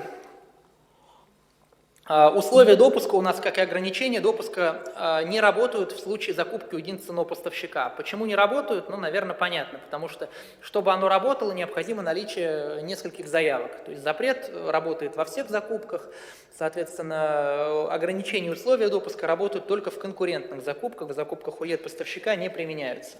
Значит, постановление приказ Минфина, прошу прощения, применяется как ценовая преференция, которая в размере 15% предоставляют заказчик участникам закупки, которые предлагают российский товар. То есть в конкурсах что происходит? В конкурсах происходит снижение при оценке заявок, в конкурсах, в запросах котировок, в запросах предложений. Мы при оценке заявок мысленно вычитаем из заявок с российским товаром 15%. И при оценке заявок учитывается это. В аукционе, если побеждает участник закупки с товаром не из Евразийского экономического союза, мы у него от цены контракта отнимаем 15%. Это всем известно. То, что поменялось по отношению к 155-му приказу, так это правило определения вот этих долей. В 155-м приказе заказчики считали эти доли самостоятельно, в 126-м приказе, если у вас из там, тонны яблок, одно яблоко иностранное, у вас вся заявка считается иностранной. То есть одна единица товара, как говорится, одна ложка дегтя портит бочку меда. Это тоже необходимо учитывать. То есть считать доли никакие не нужно. Поэтому хотя бы одна единица есть иностранная, все. Заявка считается заявкой с иностранным товаром. Запрещено в рамках данного приказа, то, что мы с вами с самого начала рассмотрели, вот, объединять соль и сахар. То есть нельзя объединять те товары, которые присутствуют в перечне отсутствуют. Соответственно, не применяется вот это постановление в том случае, очевидно, когда некому давать ценовую преференцию. Ну, предположим, ситуацию. У нас в закупке установлены ограничения допуска и условия допуска. Вот ограничения допуска сработали, у нас сработало правило третий лишний, у нас осталось две заявки, осталась белорусская заявка и российская. Вот в этой ситуации некому предоставлять преимущество. Соответственно, участники закупки у нас, никто из участников закупки не получит преимущество в размере 15%.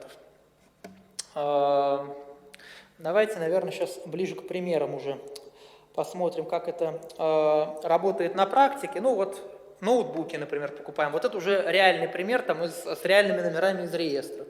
Покупаем мы с вами компьютеры по кодам УКПД-2, у нас что с вами получается? Применяется 878 постановление правительства, применяется 126 приказ Минфина. 4 заявки, все как обычно. Да?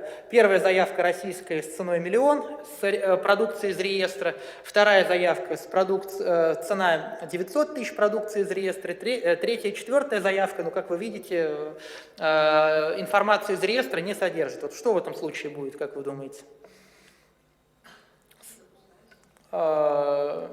Все допускаются. Третье и четвертое у нас отклонится, потому что сработали ограничения допуска. То есть у нас есть две заявки разных производителей, то есть разные позиции, фактически первая и вторая, это разные товары. Продукция разных производителей, ну, кстати, здесь может быть и не разных. Вот, хорошо, что обратили внимание, кстати.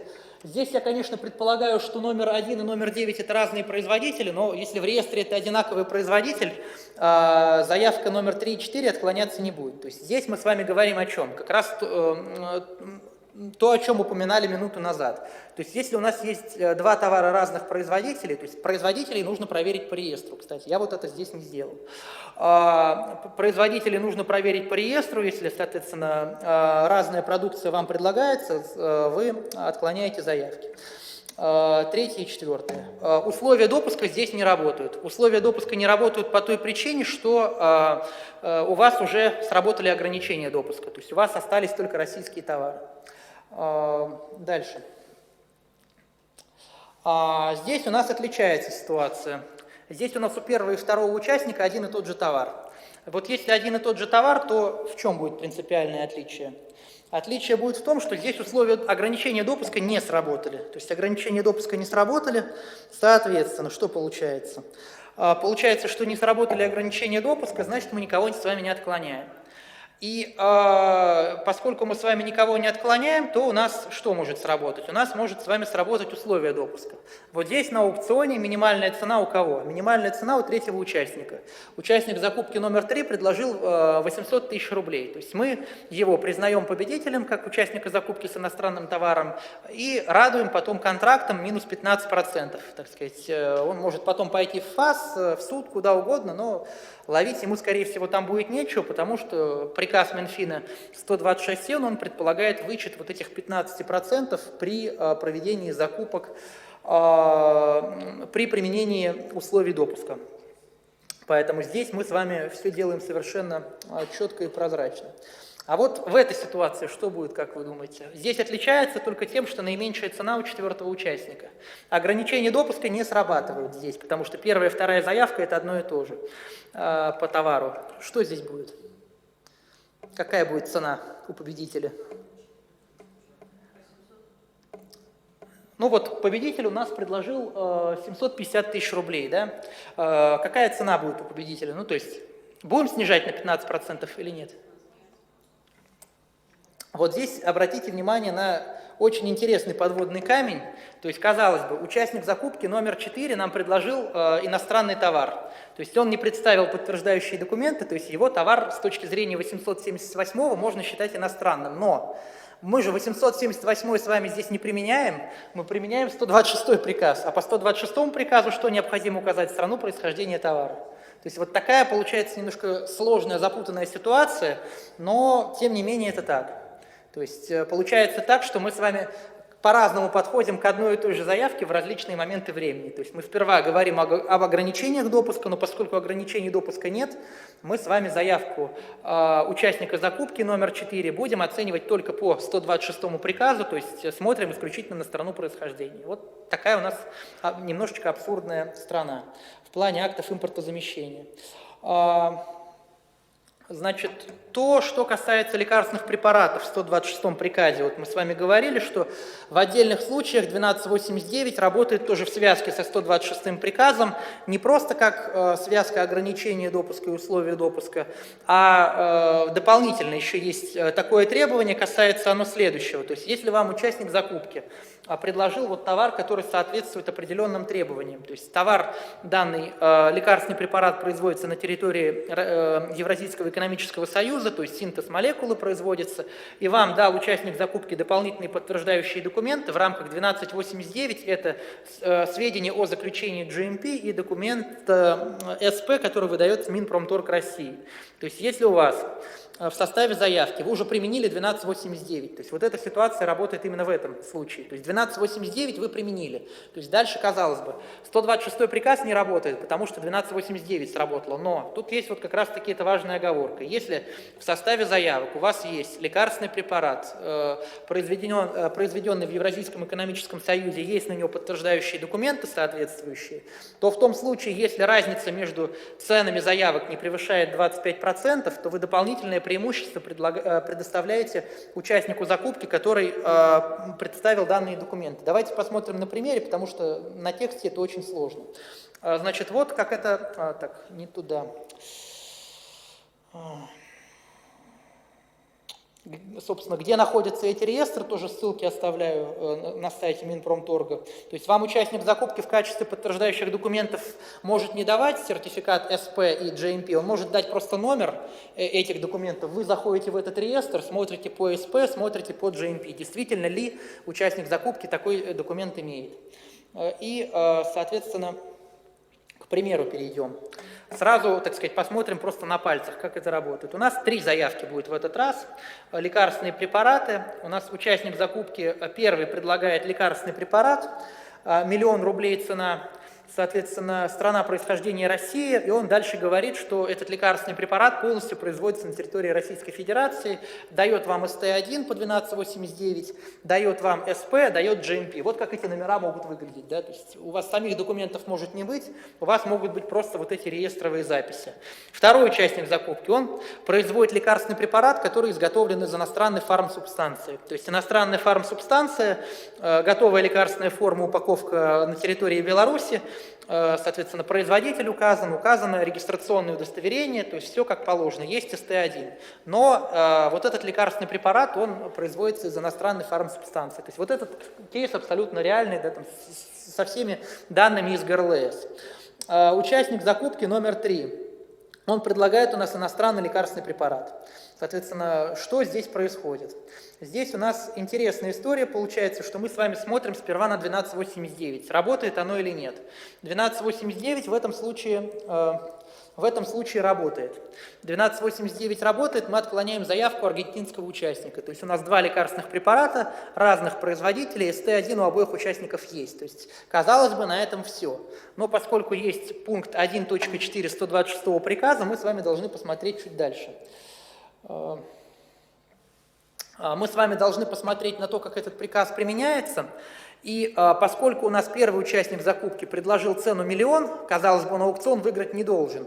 Но поскольку он предложил отечественный лекарственный препарат, он дал сведения об СП и GMP, и при этом разница между 1 000 000 и 900 000 это меньше, чем 25%, мы с вами отдаем преимущество участнику закупки номер 1, который полностью производится на территории Евразийского экономического союза. Достаточно сложная схема, поэтому там презентацию желающим отправлю, чтобы можно было там посмотреть еще раз в более спокойной обстановке. Просто сейчас очень долго на этом останавливаться мы с вами, к сожалению, не можем. Значит, то, чем у нас занимается регулятор, да, регулятор у нас занимается своей любимой работой.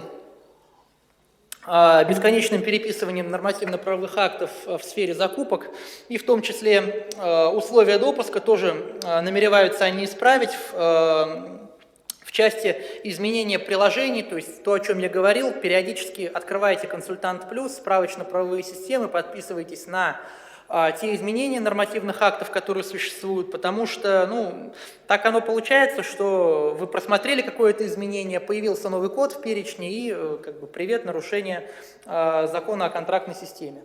Значит, ну и последнее. Перед перерывом то, о чем я вам расскажу, просто, ну, поскольку у нас сегодня конференция, наверное, нужно рассказать о каких-то интересных вещах, о которых не знает ни регулятор, ни контролер, никто бы то ни было еще. Значит, национальный режим у нас вообще, национальный режим сам по себе предусматривает равенство между отечественными товарами и, соответственно, товарами иностранными. Наше государство с помощью запретов, ограничений условий допуска устанавливает фактически изъятие из данного национального режима. Но если мы с вами обратимся к международным соглашением, которое Российская Федерация подписала, в данном случае договор о ВТО, что мы там с вами увидим? Почему, по мнению нашего законодателя, вообще могут существовать запреты, ограничения, условия допуска? Потому что соглашение ВТО, к которому мы присоединились, в том числе дает право устанавливать запреты, ограничения, условия допуска в тех случаях, если закупка проводится правительственными учреждениями для правительственных целей. Но позвольте, если мы говорим с вами о муниципальных образованиях, разве органы местного самоуправления не отделены от органов государственной власти? Совершенно точно отделены. Тем не менее, органы местного самоуправления, государственные корпорации, государственные унитарные предприятия, которые государственными учреждениями не являются, вынуждены данные постановления правительства применять в полном объеме. Хотя с точки зрения международных договоров это не вполне законно. Значит, договор о Евразийском экономическом союзе, что нам тоже говорит в отношении международных соглашений? Нам говорит, что каждое государство может устанавливать изъятие из национального режима, то, почему, кстати, появилось на 2 года постановление правительства номер 878, ведь до сих пор не существует у нас реестра евразийской радиоэлектронной продукции. Договор о Евразийском экономическом союзе, он как раз-таки предполагает равенство как в отношении товаров, так и в отношении работы и услуг, когда мы с вами говорим о закупочной системе. То есть специально есть приложения в международных договорах, которые позволяют все-таки членам Евразийского экономического союза получать такие же преимущества, как и российские производители.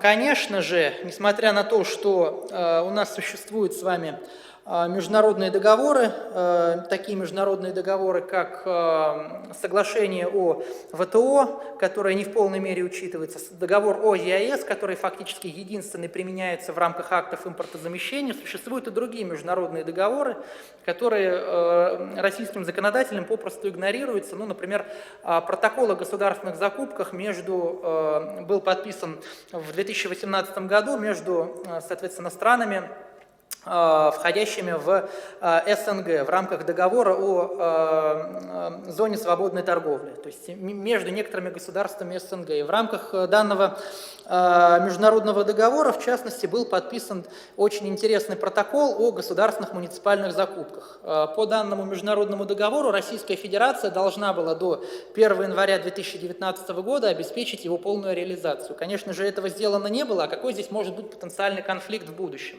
Этот международный договор подписал в том числе и Таджикистан. И в соответствии с нормами международных договоров Российская Федерация обязана предоставлять преимущества в закупках, в том числе и, например, Таджикистану, который является стороной данного международного соглашения. Те случаи закупок у единственного поставщика, которые решениями правительства устанавливаются, периодически происходит их обжалование на уровне Евразийской экономической комиссии. Наверняка многие из вас помнят о целой пачке распоряжений правительства, когда заставляли органы заставляли исполнителей госконтрактов с силовыми структурами закупать материалы, комвольные ткани у определенных производителей. Вот на уровне Евразийской экономической комиссии данные постановления правительства и распоряжения правительства были признаны незаконными, как не соответствующие требованиям договора о ЕАЭС. Вот эта история со Стентексом, которая есть, реестр российской радиоэлектронной продукции, ну, фактически все это ведет к ущемлению прав стран, которые подписали с нами международные соглашения. Ну и, наверное, последнее, о чем я скажу перед перерывом, просто самое смешное, это вот, говорится, грех не посмеяться. Кто у нас отвечает за импортозамещение? Вот как бы, откуда вот столько вообще всех сложных ситуаций возникает в импортозамещении, что мы с вами имеем международные договоры, мы с вами имеем акты импортозамещения, кто вообще отвечает за эту деятельность? У нас есть часть 2 статьи 14, которая нам говорит о чем? Что федеральный орган исполнительной власти по регулированию контрактной системы в сфере закупок устанавливает, размещает в единой информационной системе перечень международных договоров и условий их применения, в соответствии с которыми применяется национальный режим в рамках закона о контрактной системе. То есть, как вы думаете, что Минфин России разместил в единой информационной системе в качестве этого перечня? До сих пор висит, кстати, по ссылкам можете посмотреть. Очень интересный документ. Значит, перечень иностранных государств, с которыми у Российской Федерации заключены международные соглашения. Обратите внимание. Республика Беларусь и Республика Казахстан. В 2017 году или в 2018 году они повторно этот файл вывесили. То есть о чем нам говорит Минфин России в рамках своих полномочий?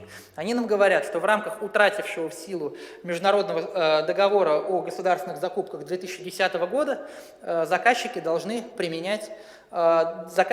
предоставлять приоритет только, соответственно, Республике Беларусь и Республике Казахстан. То есть, о том, что существует договор о Евразийском экономическом союзе, о том, что существует договор о зоне свободной торговли, о том, что существуют двусторонние международные договоры. Кстати, вот если Россия вдруг выйдет из ВТО, из ЕАЭС, мы можем предоставлять национальный режим примерно 25 государствам, с которыми у нас подписаны договоры о торгово-экономическом сотрудничестве. Вот в этом году вышла статья, посвященная проблематике международным договорам, совместно с Ольгой Александровной Беляевой ее выпустили. То есть очень, очень интересная история. Да, Минфин России почему-то до сих пор не удосужился исполнять свои прямые обязанности, установленные законом о контрактной системе. Вот, поэтому удивляться нечему, как говорится, цитируем классиков. Сейчас у нас перерыв. После перерыва у нас лекция, посвященная, продолжаем обсуждение, связанное с техническим заданием.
Да, импортозамещение тема сложная, описание, в общем-то, тоже, поскольку требует понимания большого количества нормативных документов, понимания потребностей заказчика, ну и учет очень большого количества нюансов. Так. Господи, началось.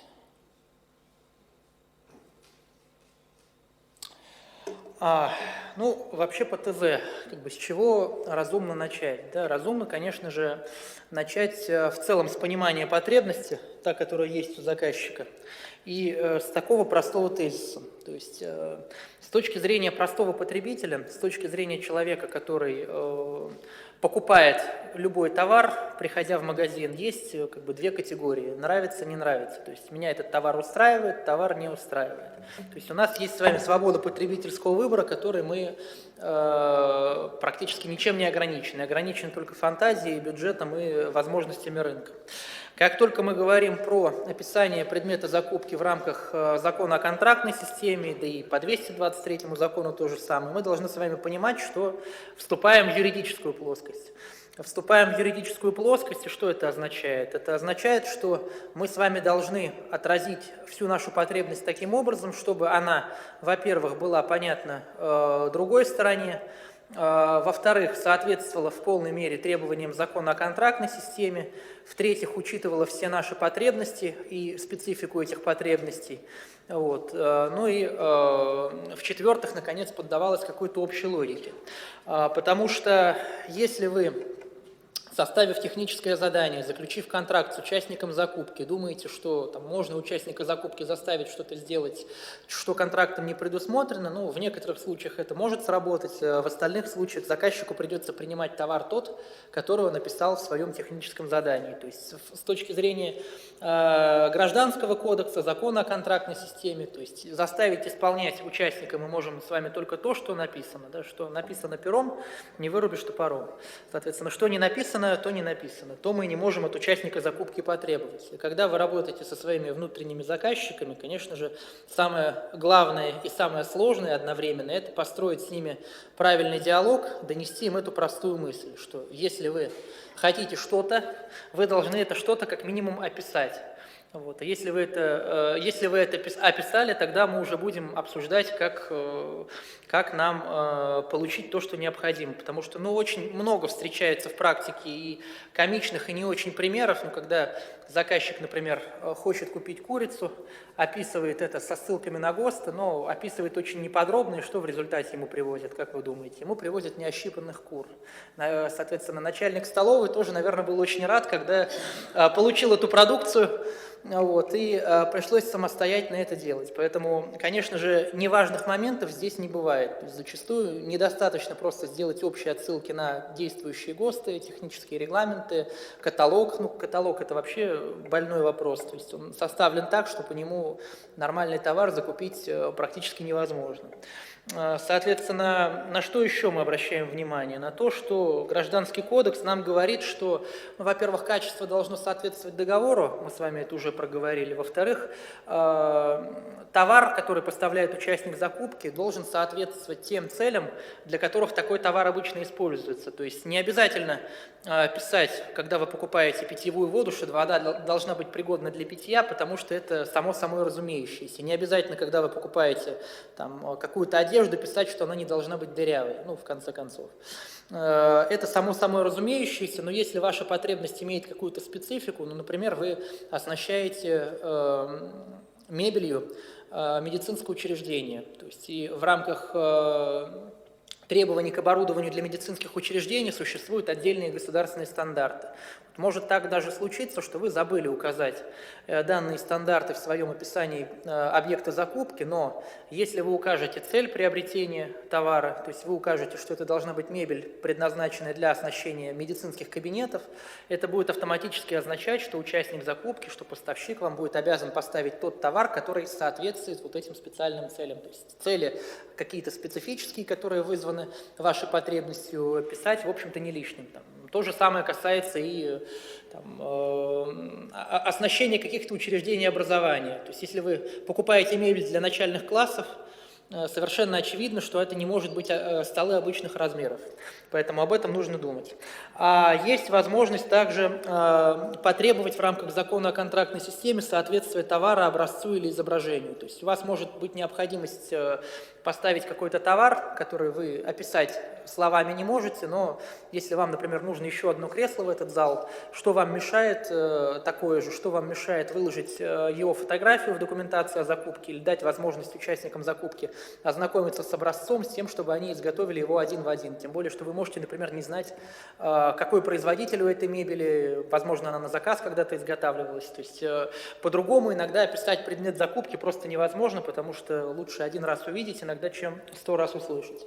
Это все как бы вещи общие, с одной стороны, но сталкиваются с ними все и постоянно, поэтому не сказать об этом просто нельзя. Дальше.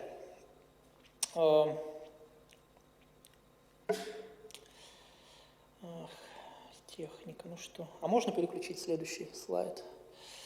Не получается, спасибо. Значит, закон о контрактной системе, когда мы с вами говорим про описание предмета закупки, он создает нам достаточно много сложностей технического и организационного характера, которые одновременно необходимо учитывать. То есть в чем состоит специфика? Ну, во-первых, есть 33-я статья, которую мы с вами знаем, что нельзя писать товарные знаки, производителя в общем случае, конечно, и так далее, и так далее, и так далее. Есть требования к описанию лекарственных препаратов, есть требования к техническому заданию, ну, собственно, к наличию проектной документации постройки, но здесь еще накладывается требования законодательства о защите конкуренции. Так получилось, что у нас контролер закупок одновременно является и антимонопольным органом.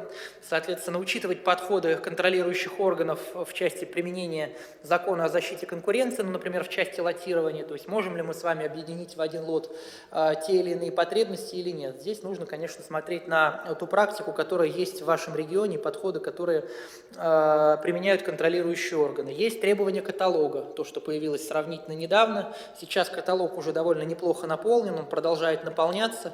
Соответственно, при описании предмета закупки мы должны учитывать те требования, которые есть в каталоге товаров, работ и услуг. Есть у заказчиков акты нормирования. И проблема еще может быть с тем, что документы эти друг с другом могут не биться, они могут противоречить друг другу. У вас в акте нормирования написано одно, в каталоге написано другое, в ГОСТе написано третье. То есть это вполне реальная история, но как бы нужно понимать, как из этой ситуации выходить. Для того, чтобы понимать, как выходить, нужно знать требования данных нормативных документов, что из этого имеет основное значение. Плюс какие-то специальные требования законодательства, санитарные нормы, своды правил, строительные нормы и так далее. Поэтому сложность непосредственно закона о контрактной системе состоит именно в этом. Ну и как бы сейчас попробуем с вами так поэтапно посмотреть, как со всеми этими документами работать в связке.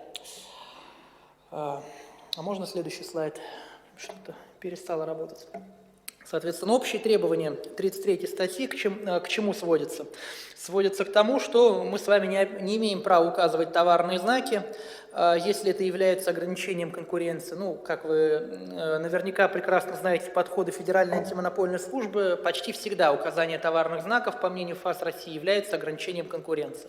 Ну, пожалуй, кроме тех случаев, которые закон, наверное, прямо устанавливает. Это случаи, когда имеется несовместимость товаров, случаи, когда мы с вами в соответствии с технической документацией покупаем запасные части и расходные материалы к машинам и оборудованию. В общем-то, большого количества вариантов купить товар конкретного товарного знака или производителя закон, к сожалению, у нас не содержит. Кроме того, что должна включать документация о закупке? У нас, несмотря на то, что произошли некоторые изменения в части указания конкретных показателей, по большей части все остается как прежде. То есть документация о закупке, будь то товар, ну, в основном это товар, конечно, должна включать в себя показатели, в соответствии с которым участник закупки должен подготовить потом конкретные показатели. То есть это тоже целое искусство, целые требования. У нас с 2016 года и в законе о контрактной системе, и в законе о закупках отдельными видами юридических лиц появилось требование о том, что предмет закупки должен соответствовать техническим регламентам, документам национальной системы стандартизации. Это сумасшедший пласт нормативно-технического регулирования, в котором разбираться, наверное, невозможно одному специалисту по закупкам, но хотя бы ориентироваться в том, как это все устроено, где найти, где посмотреть, как бы, что с этим делать, делать, как бы принципиально важно. С июля месяца у нас, соответственно, появилось требование, ну, оно фактически было и раньше, но теперь оно нормативно закреплено о включении проектной документации в документацию о закупке. Здесь тоже очень много споров на этот счет пошло. При капитальном ремонте можем мы требовать конкретные показатели, не можем требовать конкретные показатели, но здесь на что стоит обратить внимание? На то, что в рамках статьи 48, часть 13 Градостроительного кодекса, обратите внимание, что проектная документация, она формируется в том числе в виде отдельных разделов. Поэтому та практика, которая сейчас пошла в Москве и в некоторых других регионах, что конкретные показатели можно требовать при закупке капитального ремонта, если проектная документация, она как бы не полностью составлена. Но на самом деле эти решения появляются в первую очередь от незнания контролирующими органами, ну и даже заказчиками многими требований Градостроительного кодекса. Проектная документация может состоять там, фактически из ограниченного количества разделов, там, смета, например, на капитальный ремонт. Дальше.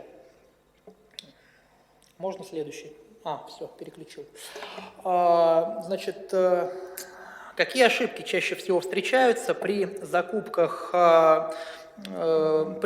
в отношении технических заданий? Ну, самая такая часто встречающаяся история, это когда включается в документацию о закупке товарный знак, производитель, далеко не всегда это делается злонамеренно, просто иногда некоторые наименования, некоторые обозначения просто заказчик может не идентифицировать в качестве товарного знака. Бывает так, что проверить и найти информацию по товарному знаку достаточно сложно, поэтому здесь, конечно же, важно уметь пользоваться теми базами, которые товарных знаков сейчас существует. Официальная база, которая есть на сайте ФИПС, соответственно, Федеральное бюро, по-моему, патентных, непосредственно по патентной собственности, там поисковый механизм, конечно же, очень плохо устроен, то есть найти товарный знак фактически можно в том случае, если вы знаете номер регистрационного свидетельства, в остальных случаях далеко не всегда вам система показывает правильную информацию. Второй момент, на который я хотел бы обратить внимание, тоже крайне интересная практика, хотя и достаточно давняя, но актуальная.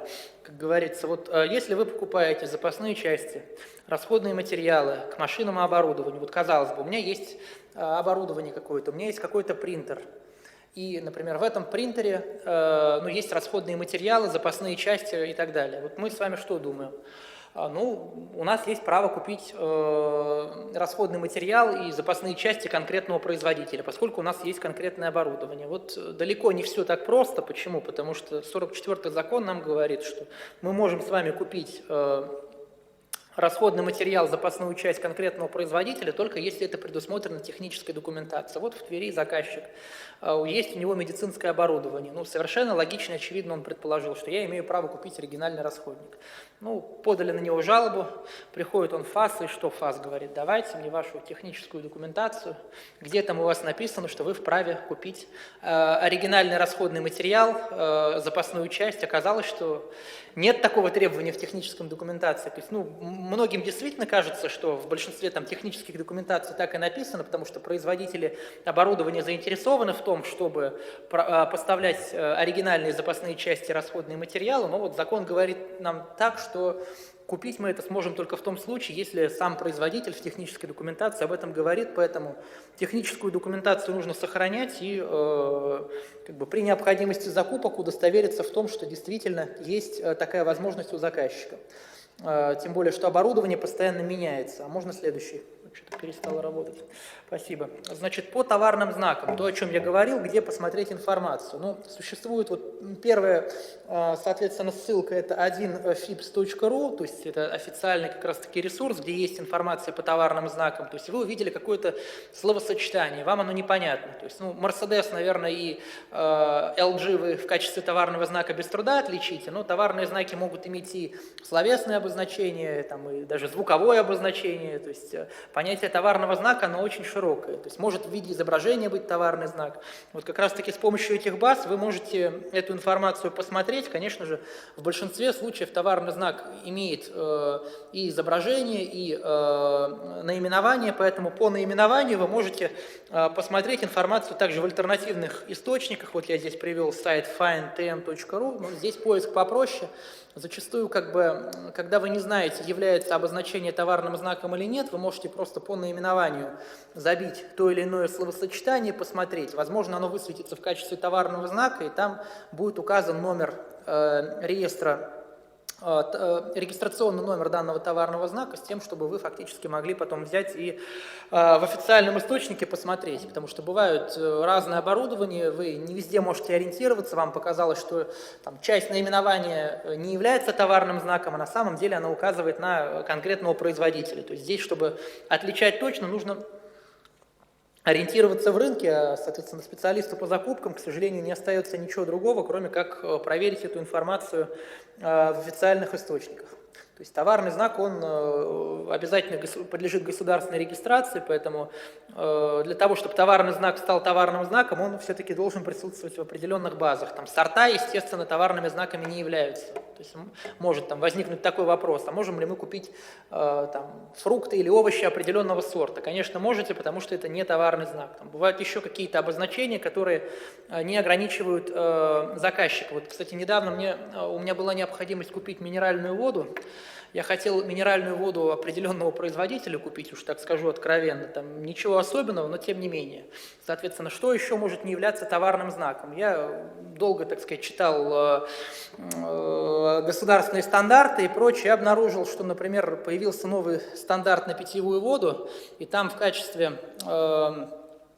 приложения ГОСТа указывается скважина. То есть, если вы хотите купить воду из определенной скважины, это тоже не будет являться указанием товарного знака. То есть, поскольку вода имеет различный состав солевой, и, допустим, там тот же самый нарзан, допустим, он может быть нескольких производителей потенциально. Поэтому указать даже вот место водозабора формально это не является указанием товарного знака, поскольку это упоминается в том числе в этом ГОСТе. Можно следующий? Спасибо. Значит, на что еще можно обратить внимание? Очень интересная практика была в Омской области. Значит, заказчик, естественно, который много работает с большими спецификациями, может просто в какой-то момент пропустить товарный знак. То есть вы можете добросовестно взять, проверить спецификацию, но у вас сотни позиций, где-то там случайно одно-два наименования товарного знака проскочило, хотя вы намеренно не собирались этого делать. То есть в этом случае может помочь заказчику грамотная инструкция по составлению заявок. То есть что сделал заказчик? Заказчик сказал, что написал в инструкции по заполнению заявки, что если в составе заявки упоминается товарный знак, без слов или эквивалент, то есть, соответственно, необходимо данный товарный знак читать словами или эквивалент, и по тем характеристикам, которые указаны, указывать параметры эквивалентности. То есть антимонопольный орган по Омской области сказал, что Омская УФА сказала, что так делать можно. В принципе, полностью поддерживаю, потому что, действительно, как заказчику проверить огромные спецификации, тем более в условиях большого дефицита времени. Это выход нормальный, но вопросы, связанные с составлением инструкции, это тоже такая отдельная тема. И если вы хотите целенаправленно указать товарный знак, то есть вы понимаете, что вы это делаете специально, у вас есть на это законные права и возможности, вы можете, в том числе в инструкции, также и пометить, что товарный знак, соответственно, должен отмечаться там символом звездочка, например. Тогда вы уже понимаете, увидели звездочку, значит, участник закупки понимает, что здесь нет у него возможности поставить эквивалент, необходим оригинальный товарный знак, потому что заказчик это, собственно, сделал в соответствии с законом о контрактной системе. Можно следующий?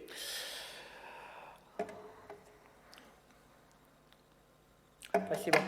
Значит, о чем нам еще говорит закон о контрактной системе в части описания предмета закупки? В первую очередь, когда покупаем машинооборудование, мы с вами должны потребовать установления гарантийных обязательств. То есть гарантийные обязательства, предоставление гарантий предусматривается на весь, собственно, срок действия, который предусматривает производитель. Товар должен быть новым, то есть не нужно писать.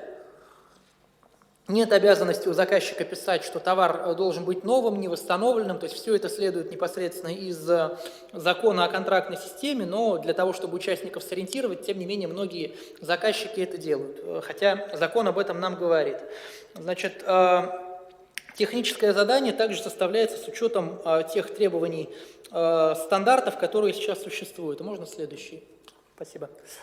О стандартах как раз-таки мы с вами сейчас и поговорим, потому что тема объемная, как показывает практика, в общем, мало кто в эту тему углубился серьезно. Значит, 44-й закон, начиная с 2016 года, был дополнен следующей нормой, которая нам говорит, что при описании предмета закупки заказчик должен руководствоваться техническими регламентами, документами национальной системы стандартизации, то есть в полном объеме, так как они существуют. При этом заказчик, как и в случае с, допустим, закупкой программного обеспечения, может не использовать технические регламенты и документы национальной системы стандартизации, но только в том случае, если будет содержаться обоснование неиспользования данных стандартов в извещении, ну, точнее сказать, в документации о закупке. То есть обоснование должно содержаться в документации, если заказчик не использует стандарты или отступает от этих стандартов. Ну, например, в стандарте установлено требование о том, что там, характеристика от 10 до 20, а вам нужно от 20 до 30. То есть вы хотите товар с повышенными требованиями к качеству. Такое право у вас есть в соответствии со статьей 469 Гражданского кодекса, поэтому если вам нужен товар, изготовленный, например, по советскому ГОСТу с большим содержанием мяса в колбасе, нет никакой проблемы потребовать это от участников закупки. Вопрос в том, конечно, как это потом принять и проверить, но с точки зрения действующего законодательства, что вы можете сделать? Вы можете сослаться на иные стандарты, в соответствии с которыми данная продукция должна производиться, и дальше что? Дальше вы пишите обоснование, собственно, для чего вам это необходимо. Закон нам это не запрещает делать. В 223-м законе, если вы еще параллельно работаете по нему, обратите внимание, что отличаются несколько требований в части описания предмета закупки. Ну вот в частности, 44-й закон нам говорит о том, что если вы описываете предмет закупки в соответствии с техническими регламентами и действующими ГОСТами, то что вы обязаны сделать?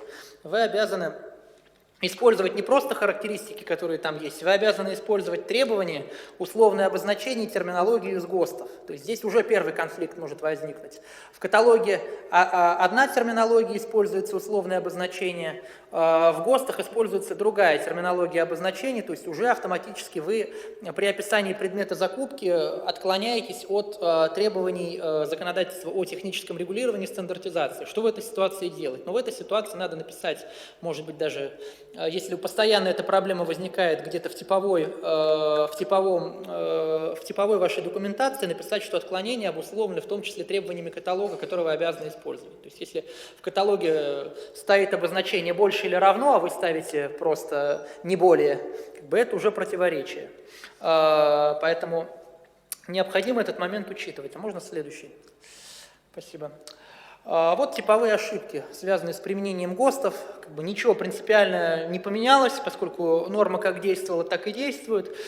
Первое самое, с чем вы можете столкнуться, когда инициатор вам постоянно одно и то же каждый год техническое задание дает, соответственно, вы его уже там даже толком не проверяете, потому что там одно и то же закупается. Но вот в какой-то момент поменялся ГОСТ, признан ГОСТ утратившим силу, соответственно, работает новый ГОСТ, вы это не проверили, вот вам, пожалуйста, первое нарушение. То есть использовать старый ГОСТ, опять же, подчеркиваю, не запрещено, но тут должно быть обоснование просто, почему заказчик это делает. С ГОСТами, потому что история несколько отличается от закона о контрактной системе. Ну вот сколько в 44-й закон уже было правок внесено? Ну, наверное, уже там десятков 5 примерно редакций 44-го закона есть, а вот с ГОСТами ситуация отличается. Там, как правило, если несколько правок уже внесено было, там 2, 3, 4 правки вносятся, дальше ГОСТ этот просто меняется и издается ГОСТ с новым номером.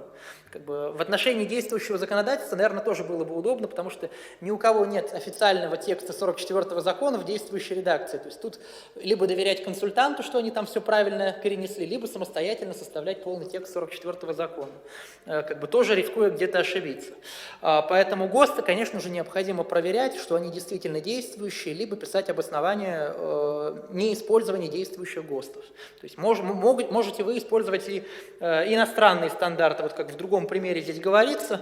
Заказчик использовал иностранные стандарты, но при этом отсутствовало у него в документации о закупке обоснование неиспользования действующих ГОСТов. То есть либо заказчик не знал о том, что они есть, либо заказчик не написал обоснование, но тем не менее это тоже одно из часто встречающихся нарушений, потому что оборудование какое-то тоже может соответствовать ГОСТам, но вся техническая документация, которая дается, она, как правило, идет идет со ссылками на иностранные стандарты, которые тем более не всегда есть в открытом доступе, уж тем более на русском языке. Значит, следующая проблема касается условных обозначений, то, о чем я говорил. Заказчика оштрафовали на 3000 рублей, как вы думаете, за что? Заказчик покупал тетради и написал единица измерения не миллиметр квадратный, а просто миллиметр. Как бы вот это вот маленький крючочек, маленький индекс над словом миллиметр, да, вот привел к штрафу в 3000 рублей. Формально здесь антимонопольный орган как бы совершенно прав, хотя как бы ситуация странная, но просто потому, что заказчик не использовал условные обозначения, которые есть в ГОСТе. Хотя, конечно, все прекрасно понимают, что другой тетради быть не может. Если миллиметр квадратный есть, или там миллиметр кубический, он не может стать квадратным просто по определению. Поэтому это тоже важный момент, на который нужно обращать внимание. Значит, ну и последнее, что встречается, это когда заказчик использует, ссылаются на ГОСТ, при этом приводят характеристики для показателей, они часто просто друг с другом не бьются. То есть вы, получается, с одной стороны требуете, чтобы продукция соответствовала ГОСТу, а в ГОСТе написана характеристика от 10 до 20, при этом рядом написано, что? Рядом написано, что эта характеристика должна быть от 15 до 20. То есть вы сузили диапазон ГОСТа, при этом ссылаетесь на ГОСТ. Или даже эта характеристика немножко вылезает за рамки ГОСТов. То есть возникает закономерный вопрос, а что имеет приоритет? Вот эта характеристика заказчика или требования ГОСТа? Опять же, вопрос этот может решаться там, с помощью типовой документации, инструкции, с тем, чтобы участник закупки понимал, что приоритет имеет отношение сведения, указанные в документации, а все, что, соответственно, в части не противоречащее этим сведениям, в соответствии с ГОСТом, там и какое-то обоснование. То есть это вот тот вариант, который позволит, скажем, на ровном месте избежать штрафа. То есть, к сожалению, встречаются сплошь и рядом. Вот примеры специально привожу с номерами закупок, чтобы вы на сайте ФАСа или на сайте, соответственно, закупки ГОВ могли посмотреть полный текст решения. Можно следующий.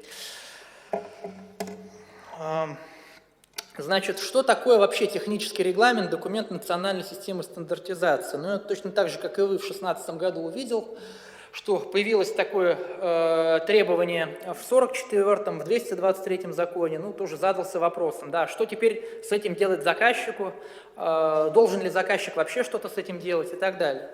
Но для того, чтобы разобраться вообще с системой технического регулирования, национальной системы стандартизации, придется открыть специальные нормы федеральных законов. У нас есть федеральный закон о техническом регулировании, который в принципе, своей основной целью, что он предполагал? Он был принят достаточно давно, в 2002 году, то есть закон о техническом регулировании предполагал и до сих пор предполагает введение технических регламентов, которые будут заменять фактически старые советские ГОСТы, которые ранее российские, которые очень старые ГОСТы. До сих пор же есть некоторые действующие ГОСТы 70-х годов и даже ранее. Уже премьер-министр Дмитрий Медведев сказал, что пора бы систему эту упорядочить и старые все ГОСТы отменить, потому что реально возникает путаница. С одной стороны технический регламент, с другой стороны вроде не отмененный ГОСТ, чем должен руководствоваться производитель, потребитель, совершенно непонятно. Поэтому для того, чтобы вообще вот сейчас понимать, как это все устроено, нужно открыть соответствующие нормы закона. Вот некоторые выдержки я здесь привел, то есть что такое технический регламент. Вот если у вас, допустим, вы начинаете готовить закупку, начинаете смотреть, вот есть какой-то технический регламент например, о безопасности масложировой продукции. То есть там описан огромный перечень продукции, есть ГОСТ какой-то на масло, и есть технические условия какого-то производителя. Вот вопрос, что из этого нужно применять? То есть что из этого на первом месте, что на втором, что на третьем? Вот на первом месте будет технический регламент.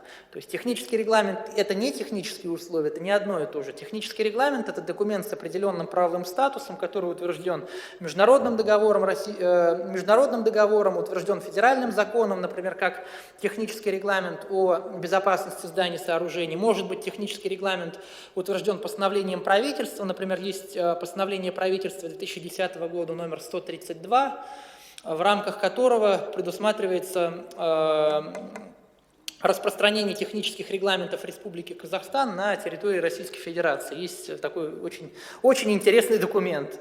Целый ряд технических регламентов Республики Казахстан вот в силу данных нормативных требований является обязательным, как ни странно, да, вот казалось бы. Большинство технических регламентов, они приняты, конечно же, на международном уровне, то есть вот то обозначение ТР, ТС, которое вы встречаете в технической документации, это и есть тот самый технический регламент. Сейчас существует порядка 3 десятков, может быть, 25 технических регламентов, которые являются в силу требований закона о техническом регулировании обязательными для применения.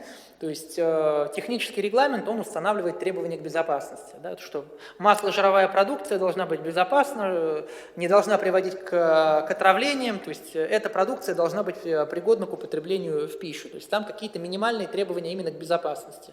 Как только мы с вами технический регламент посмотрели, что мы с вами? Мы смотрим, наша продукция, которую мы закупаем, распространяется вообще на этот технический регламент или нет. То есть если распространяется, что мы делаем? Мы, соответственно, этот технический регламент берем на вооружение и используем его в документации о закупке. Не использовать технический регламент, точнее сказать так, покупать продукцию, не соответствующую требованию технического регламента о безопасности, не совсем законно, потому что производители, даже производящие продукцию и продающие на территории Российской Федерации, Евразийского экономического союза, они обязаны производить продукцию, которая изготавливается в соответствии с техническим регламентом. То есть, если вы даже как простой потребитель приходите в магазин и покупаете какой-то товар, на который распространяется технический регламент, вот почему даже Роспотребнадзор постоянно требует, чтобы у продавцов были сертификаты. То есть у вас, как у покупателя, есть полное законное право попросить сертификат, посмотреть, что действительно продаваемая продукция соответствует всем требованиям безопасности. То есть вы эту продукцию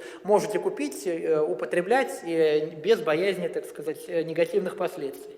Значит, когда мы говорим с вами о ГОСТах, ГОСТы – это уже следующий уровень, то есть на один уровень ниже.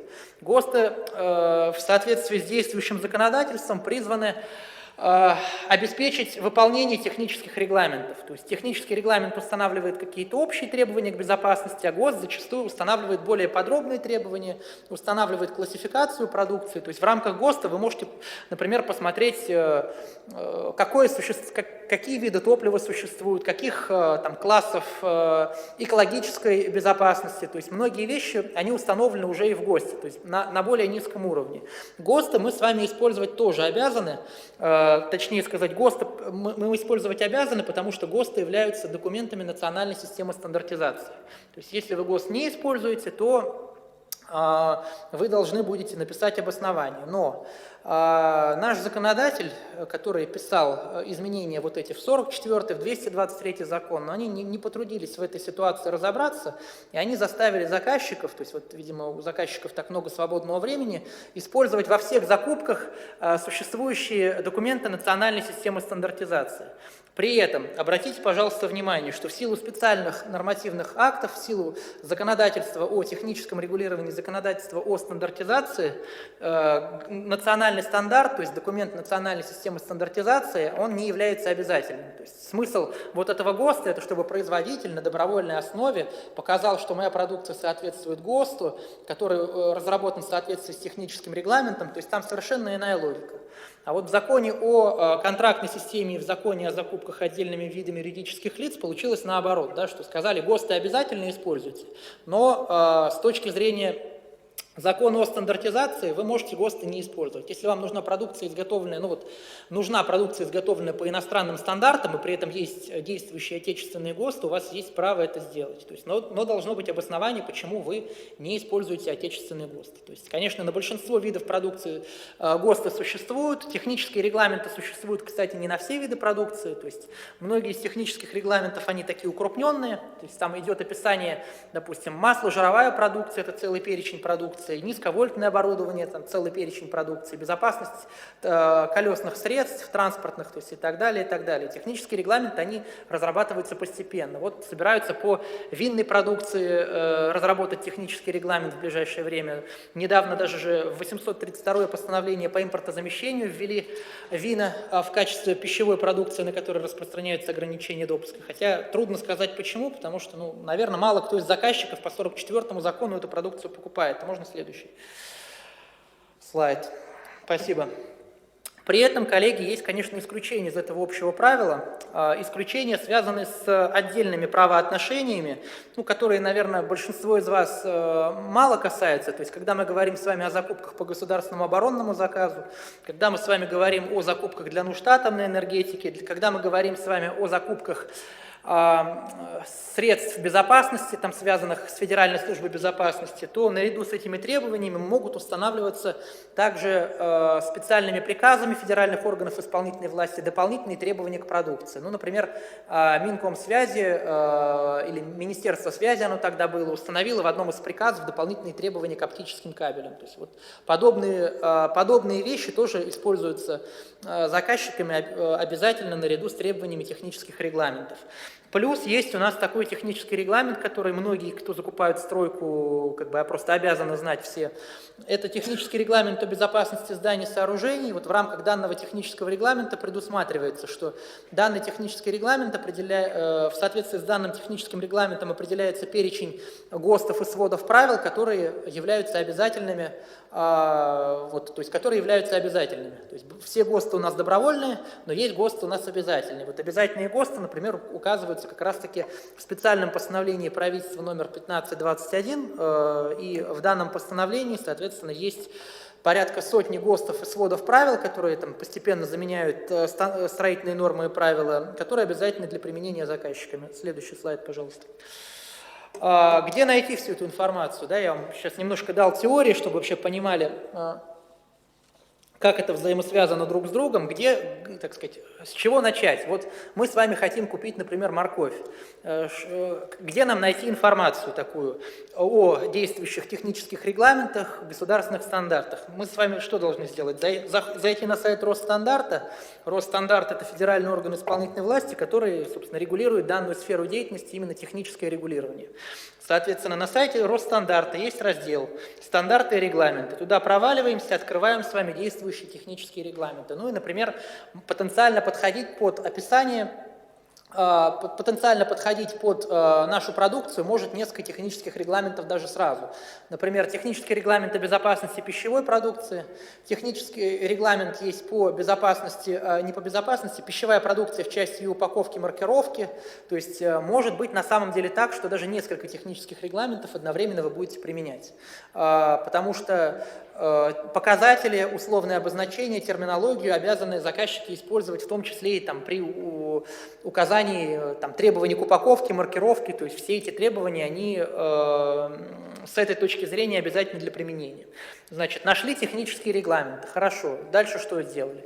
Открываем технический регламент и смотрим. Технический регламент вообще распространяется на данную продукцию или нет? То есть, например, нашли мы там овощи. Да? Понятно, что, соответственно, например, на овощи данный технический регламент распространяется. Значит, мы пишем в техническом задании, что продукция должна этим техническим регламентам соответствовать. Следующий вопрос у нас ГОСТы. Как найти ГОСТы, тоже можно посмотреть на сайте Росстандарта. Заходим на сайт Росстандарта, вбиваем, например, ту же самую морковь, находим соответствующий ГОСТ. Необходимый нам ГОСТ, скорее всего, должен содержать фразу в названии «Общие технические условия». То есть могут быть ГОСТы, связанные с приемкой продукции, могут быть ГОСТы, носящие какой-то технический характер. В основном вот те характеристики, которые нужны заказчику, они описаны в ГОСТе, который имеет в наименовании слово «Общие технические условия». То есть вот это, по сути, основной государственный стандарт, национальный стандарт, который используется. Значит, может быть несколько ГОСТов. То есть может быть ГОСТ Р, может быть ГОСТ просто межгосударственный стандарт. Здесь заказчики, как правило, ничем не ограничены, потому что межгосударственные стандарты, не имеющие букву Р в наименовании, они, как правило, тоже являются стандартами национальными, поэтому заказчик тоже может ими пользоваться. Самих текстов ГОСТов, к сожалению, здесь нет. Поэтому сами тексты ГОСТов надо искать или в справочно-правовых системах, или на другом сайте Росстандарта, тоже чуть попозже покажу ссылку. То есть здесь вы можете посмотреть, просто существует такой ГОСТ или нет. При этом, в чем особенность ГОСТов еще состоит? Например, вы можете не найти ГОСТ на морковь, но может быть ГОСТ более высокой категории, то есть может быть ГОСТ на овощи какие-то, грунтовые овощи, например. То есть когда вы не нашли морковь, например, не нужно на этом сразу успокаиваться, нужно подумать, а как еще этот ГОСТ может называться. Да? Можно просто погуглить элементарно, то есть забили в поисковую систему, там название, написали слово ГОСТ, и вот вам уже какие-то примерные наброски ГОСТов даже могут появиться. Можно следующий. Вот вопросы возникают, да, допустим, нам привезли товар, который не соответствует требованиям технического регламента. Мы должны принимать такой товар? Не должны, потому что данный товар не соответствует требованиям безопасности. То есть этот вопрос совершенно четко и однозначно есть ответ. То есть продукция, не соответствующая требованиям технического регламента, не отвечает требованиям безопасности. Второй вопрос. Значит, предположим, написано в ГОСТе, стол длина 1 метр, соответственно, диапазон плюс-минус там, 5 сантиметров. Вам поставщик привез стол длиной 1 метр 1 сантиметр. Будем принимать это? Да. Да, потому что если в ГОСТе есть диапазон, конечно же, предполагается, что возможно некоторые отклонения. То есть совершенно логично и разумно. Ну, то есть не стоит из ГОСТов переписывать показатель конкретный, например, там 1000 миллиметров неизменно. Если в ГОСТе есть диапазон, то потом как вам поставщик это поставит? А вдруг там на 1 миллиметр будет больше? Соответственно, это повод продукцию данную не принимать, и вы просто останетесь без продукции. Следующий слайд, пожалуйста. Значит, прокрутите до конца прям. Да, вот, да, спасибо, вот здесь. Значит, на что нужно внимание обратить, когда мы с вами говорим про технические регламенты? Допустим, нашли мы с вами технический регламент, хотим купить постельное белье. Хотим купить постельное белье, мы нашли с вами технический регламент по безопасности товаров легкой промышленности, продукции легкой промышленности. Есть специальный технический регламент. Вот как нам понять, товар легкой промышленности, который мы с вами покупаем, он должен производиться в соответствии с этим техническим регламентом или нет? Для этого мы с вами что делаем? Смотрим на сферу применения в первую очередь. Сфера применения написано, что данный технический регламент, например, не распространяется на изделия медицинского назначения. То есть, если это изделие медицинского назначения, все, автоматом про технический регламент забываем. Вот там то же самое с мебелью, например, технический регламент о безопасности мебельной продукции. Там тоже есть подобная оговорка, медицинская мебель уже совершенно другие нормативные требования.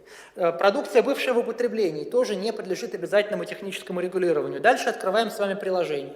Открываем приложение и смотрим перечень товаров, на которые распространяются требования технического регламента. Вот в отношении постельного белья требования технического регламента распространяются. Значит, мы с вами делаем вывод, что на постельное белье мы должны устанавливать требования по техническому регламенту. Нажмите дальше, пожалуйста. Но это как бы не все еще, да? Почему? Потому что, когда мы с вами говорим о техническом регламенте, вот мы с вами будем принимать товар. А как мы будем принимать товар? Допустим, мы установили характеристики, которые нам нужны. Мы установили, что продукция должна соответствовать требованиям технического регламента. А как вы будете принимать товар, ну, например, не имея каких-то лабораторных условий, для того, чтобы определить соответствие? Совершенно очевидно, что логично потребовать от поставщика при поставке товара как минимум сертификат или декларацию соответствия. Но здесь тоже нужно быть осторожным. Почему? Потому что в одних случаях предусмотрено техническим регламентом может быть наличие сертификата соответствия, в других случаях декларация соответствия. Поэтому третье, что следует сделать, это открыть соответствующий раздел, который называется «Подтверждение соответствия», и там разобраться с тем, какие подтверждающие документы вообще могут быть. Вот эти сертификаты соответствия, вот эти декларации соответствия, их нельзя требовать от участника закупки на этапе подачи заявки. То есть, поскольку предполагается, что они могут быть, как правило, изготовлены даже на конкретную партию. То есть участник закупки не обязан иметь товар в своем распоряжении на момент подачи заявки. Это устойчивая позиция антимонопольной службы, территориальные органы ее активно транслируют. Следующий слайд, пожалуйста. Ну и вот, собственно, да, вот здесь. Дальше мы с вами что делаем? Дальше мы с вами смотрим те требования, которые установлены. Те требования, которые установлены, мы с вами видим, что технический регламент применяется, дальше мы с вами должны посмотреть ГОСТ. На данную продукцию существуют требования государственных стандартов, то есть какой мы вывод должны сделать, что мы применяем с вами, кроме технического регламента, также ГОСТ. В самом ГОСТе, почему я говорю, что ГОСТ нужно читать? В большинстве случаев может быть ошибкой просто указать ссылку на ГОСТ, не раскрывая конкретных характеристик, не указывая тот тот тип товара в рамках ГОСТа, который существует. Очень хороший наглядный пример вам привел. Значит, смотрите, вы можете написать, что продукция соответствует техническому регламенту и ГОСТу, который регулирует, вот, собственно, требования к постельному белью. Окей. Как только ГОСТ откроете, на что можете обратить внимание? Существуют различные типы пододеяльников. Ну, например, покупаем мы с вами пододеяльник, так, чтобы всем было понятно. Бывают пододеяльники с вырезом в середине, бывают пододеяльники с вырезами сбоку. Ну, те, кто, так сказать, в своей бытовой практике заправлял постель, прекрасно знают, что слева гораздо лучше, чем справа. А теперь представьте, что вы работаете в учреждении здравоохранения, и у вас медсестры должны 200 пододеяльников там каждый день менять, ну, или там каждую неделю менять. То есть, естественно, для того, чтобы купить то, что необходимо, в данном случае потребуется залезть в ГОСТ и указать непосредственно тот тип товара, который вам необходим, потому что в противном случае вам поставят то, что дешевле, а дешевле это то, что справа, его проще изготовить, соответственно, и вы получите не тот товар, на который изначально рассчитываете. Именно поэтому нужно заходить в сам ГОСТ, посмотреть, какая есть классификация продукции и указать, если хотя бы даже не характеристики, а просто тот тип продукции, который есть. Там, ну, например, цемент тот же самый. Есть цемент от суперпрочных, с помощью которого там Крымский мост строят. Есть цемент там какой-то с минимальной прочностью, который даже на капитальный ремонт может нормально не подойти. Поэтому указывать классификацию товара в рамках ГОСТа зачастую крайне необходимо. Дальше, пожалуйста. Значит, что еще по ГОСТам? Важно понимать. 44 и 223 закон от нас требуют использования документов национальной системы стандартизации. Вот что это такое? То есть документы национальной системы стандартизации это не только ГОСТы, но также информационно-технические справочники, например, которые размещаются на сайте Росстандарта. То есть там есть по строительству какие-то информационно-технические справочники. Как бы формально, с точки зрения закона о контрактной системе, заказчик должен ими руководствоваться. А вот как только мы говорим с вами о технических условиях, нужно понимать, что технические условия, стандарты организации могут зачастую указывать на продукцию конкретного производителя. Поэтому технические условия, вот если вы видите техническое условие, например, вам ваш инициатор написал, что продукция изготавливается в соответствии с техническими условиями, там, такими-то, такими-то, такими-то. У вас сразу должна загореться красная лампочка. Почему? Потому что технические условия указывают на продукцию конкретного производителя, и здесь вы можете столкнуться с очень серьезной проблемой. В чем это выражается? Выражается это в том, что в рамках действующего законодательства, да, технические условия, они не подлежат обязательной публикации. Вам что скажет антимонопольная служба, если будет подана жалоба? Технические условия отсутствуют в открытом доступе, и каким образом участник закупки должен понять, его продукция соответствует техническим условиям или нет. То есть могут быть разные ситуации, когда, например, вы являетесь разработчиком технических условий, например, там, силовые ведомства любят на вещевку свою делать технические условия. Как бы в этом случае, если вы хотите купить продукцию по таким техническим условиям, вы должны эти технические условия приложить к документации о закупке. То есть как минимум, чтобы любой участник закупки понимал, чему должна соответствовать эта продукция. Бывают, конечно, технические условия, опубликованные в открытом доступе, но тем не менее нужно понимать, что технические условия, как правило, первое указывают на продукцию конкретного производителя, и второе отсутствует в открытом доступе, что может породить определенные проблемы. Вот, кстати, что касается сводов правил, я упоминал постановление правительства специальное, которое устанавливает перечень национальных стандартов и сводов правил, которые являются обязательными при применении технического регламента о безопасности зданий и сооружений. Потому что, если вы обратите внимание, своды правил, то есть так называемые там СНИПы и прочие, они у нас не попадают по общему правилу в документы национальной системы стандартизации, поэтому, как бы, если не говорить об этом исключении, формально заказчик их использовать с точки зрения закона о техническом регулировании стандартизации не обязан.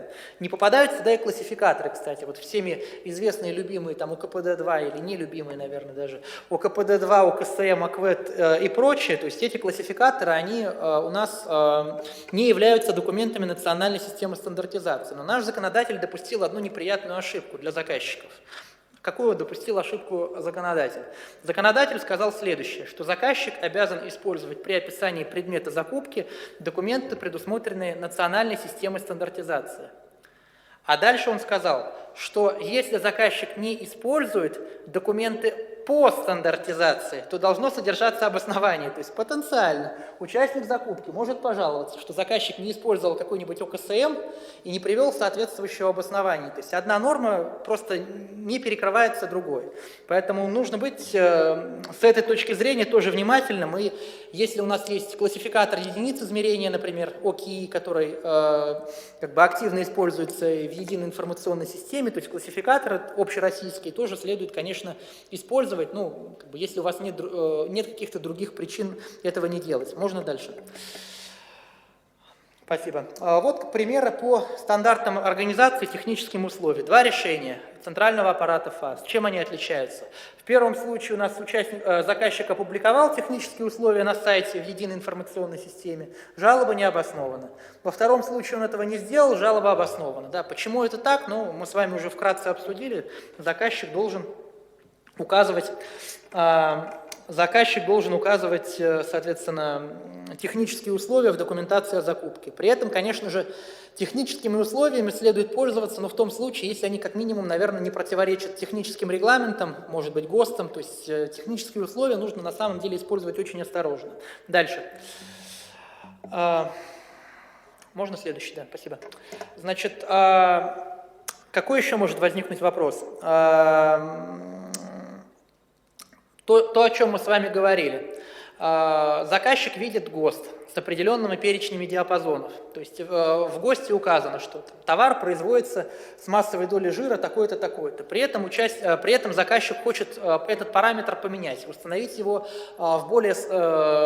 этот параметр более жестко, с тем, чтобы, например, пищевая ценность была более высокой. Может это сделать заказчик? Да, заказчик может это сделать. Вот в данном конкретном примере заказчик в Верховном суде Российской Федерации отстоял свое требование, но связано это было в первую очередь с тем, что нередко, если вы там, по каким-то отраслям плотно работаете, например, по медицине, по стройке, еще по каким-то отдельным направлениям, то есть органы исполнительной власти могут руководствуясь какими-то своими соображениями, установить дополнительные требования к продукции. Вот в данном случае Министерство здравоохранения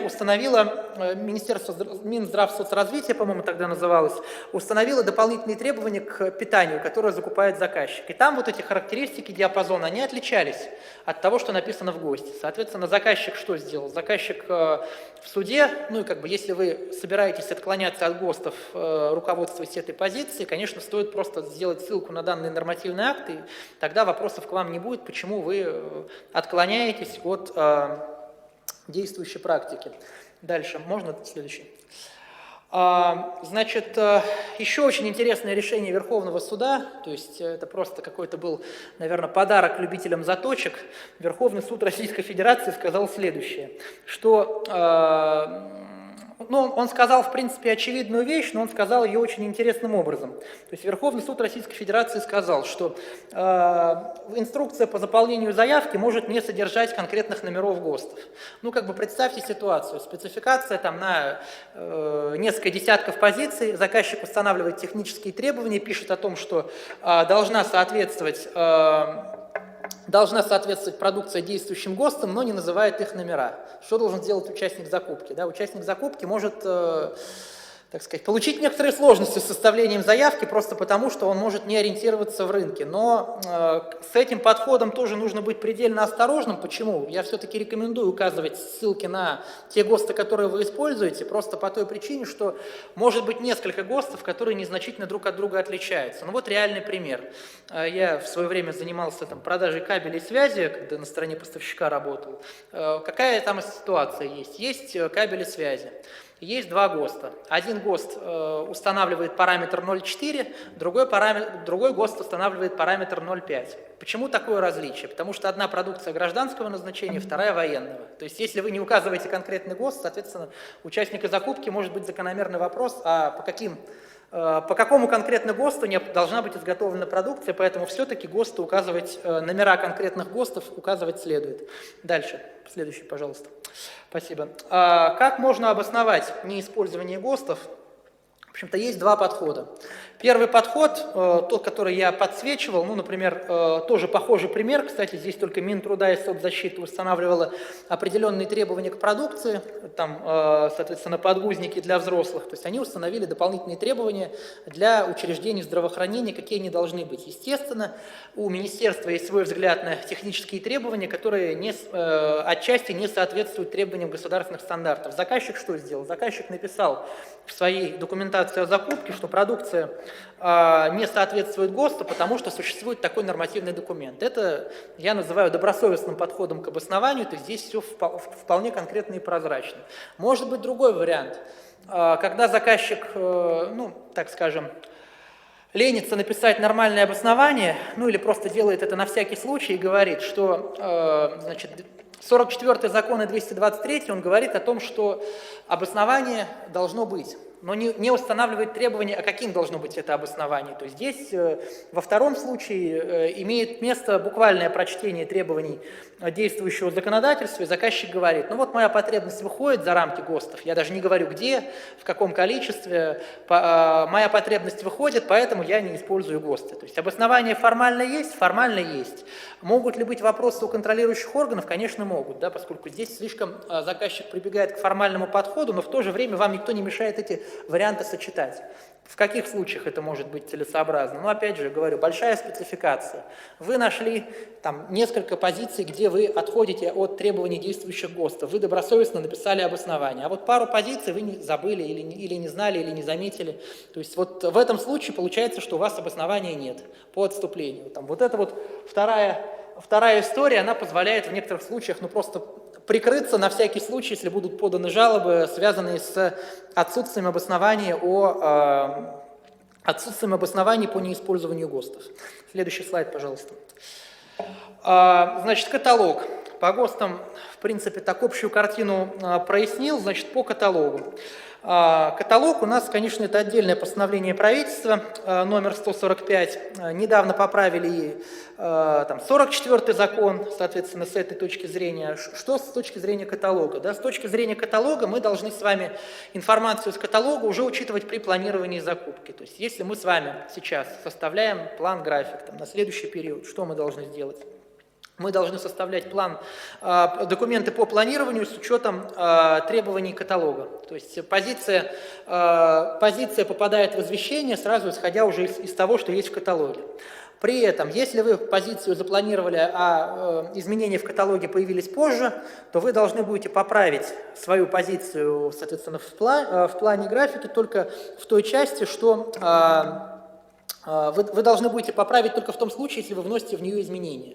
То есть, если вы первоначально позицию повесили, ее не меняли, при этом там, собираетесь, например, сегодня опубликовать закупку, но неделю назад появилась позиция каталога, если вы эту позицию не трогали, вы можете опубликовать без учета требований каталога.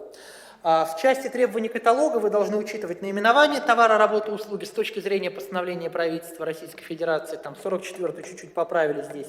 Единицу измерения вы должны учитывать, и вы должны учитывать описание товара, работы, услуги, что вот как бы самое сложное, может быть, и неприятное для большинства заказчиков. То есть при наличии такого описания. Каталог сам, он весьма интересно написан, то есть что написано в каталоге? В каталоге вы можете по некоторым позициям не встретить такого описания предмета закупки. Да? Это, наверное, хорошая новость для заказчиков, что можно написать свое нормальное человеческое ТЗ.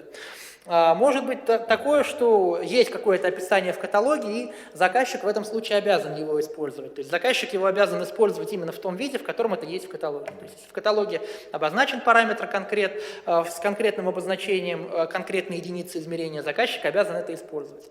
Можно сверх каталога еще что-то написать свое, свои характеристики, но опять же они не должны противоречить тому, что в каталоге уже есть. Соответственно, по нормированию то же самое. Нормирование там сегодня разбирать особо не будем, потому что нет просто на это времени.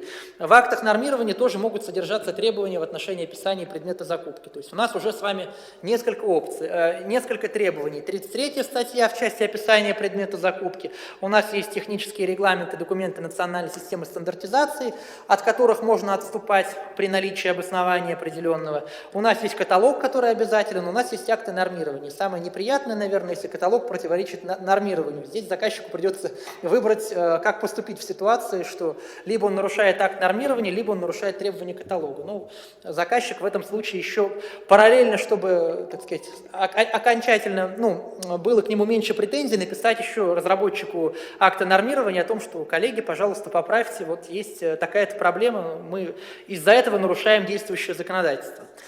Следующий слайд, пожалуйста. Значит, что мы с вами видим в каталоге? Да? Ну, видно не очень хорошо, но, тем не менее, я думаю, вы прекрасно понимаете, о чем идет речь. То есть мы с вами используем информацию из раздела наименования, используем единицу измерения литр, кубический дециметр, и обращаем внимание с вами на дату обязательного применения позиции каталога. То есть зачастую позиции каталога становятся обязательными для применения не сразу. То есть позиция каталога может появиться сегодня, а стать обязательной, например, с 1 января 2020 года. Если еще этот день X не наступил, то вы вправе эту позицию каталога не использовать. Как только он наступил, соответственно, начиная со всех документов по планированию, если вы вносите в них изменения, когда вы заводите новые закупки, вы уже должны учитывать позицию каталога. Следующий слайд, пожалуйста. Это продолжение, да. Значит, здесь мы с вами видим характеристики. То есть наша с вами задача в чем состоит? В том, чтобы посмотреть, углубиться чуть-чуть пониже в этот каталог, выбрать то сочетание характеристик, которое нам необходимо. То есть есть позиция каталога некоторая общая, которая включает в себя весь этот перечень, высший сорт, первый сорт, и есть позиции каталога, так сказать, сокращенные, которые в том числе уже предусматривают сочетание двух характеристик между собой. Следующий слайд, пожалуйста. Характеристики вот эти мы можем не использовать, как вы считаете? Вообще? Да, мы обязаны их использовать. То есть это просто проверочный вопрос. То есть то, что здесь написано, оно для нас обязательно. То есть мы, конечно, можем тут что-то выбрать из того, что здесь предлагается, но поменять, удалить, это будет нарушением 44-го закона. Следующий. Характеристику мы можем указать не меньше первого сорта в таком стиле? Нет, не можем, да, потому что в рамках каталога обязательно использовать именно так, как это указано. То есть первый сорт, высший сорт, второй сорт и так далее, и так далее, и так далее. Премиум. Следующий. Вот какие есть типовые ошибки при работе с каталогом. Значит, при работе с каталогом, первое, то, что не используется позиция каталога, что чаще всего заказчик сформировал план закупки, формирует извещение, вот так случилось, что с сегодняшнего дня или со вчерашнего дня стала обязательно позиция каталога. И что самое неприятное, вот если вы имеете дело с казначейским контролем, когда закупка публикуется на следующий день, тут вот заказчик на ровном месте может стать правонарушителем, сам того не желая.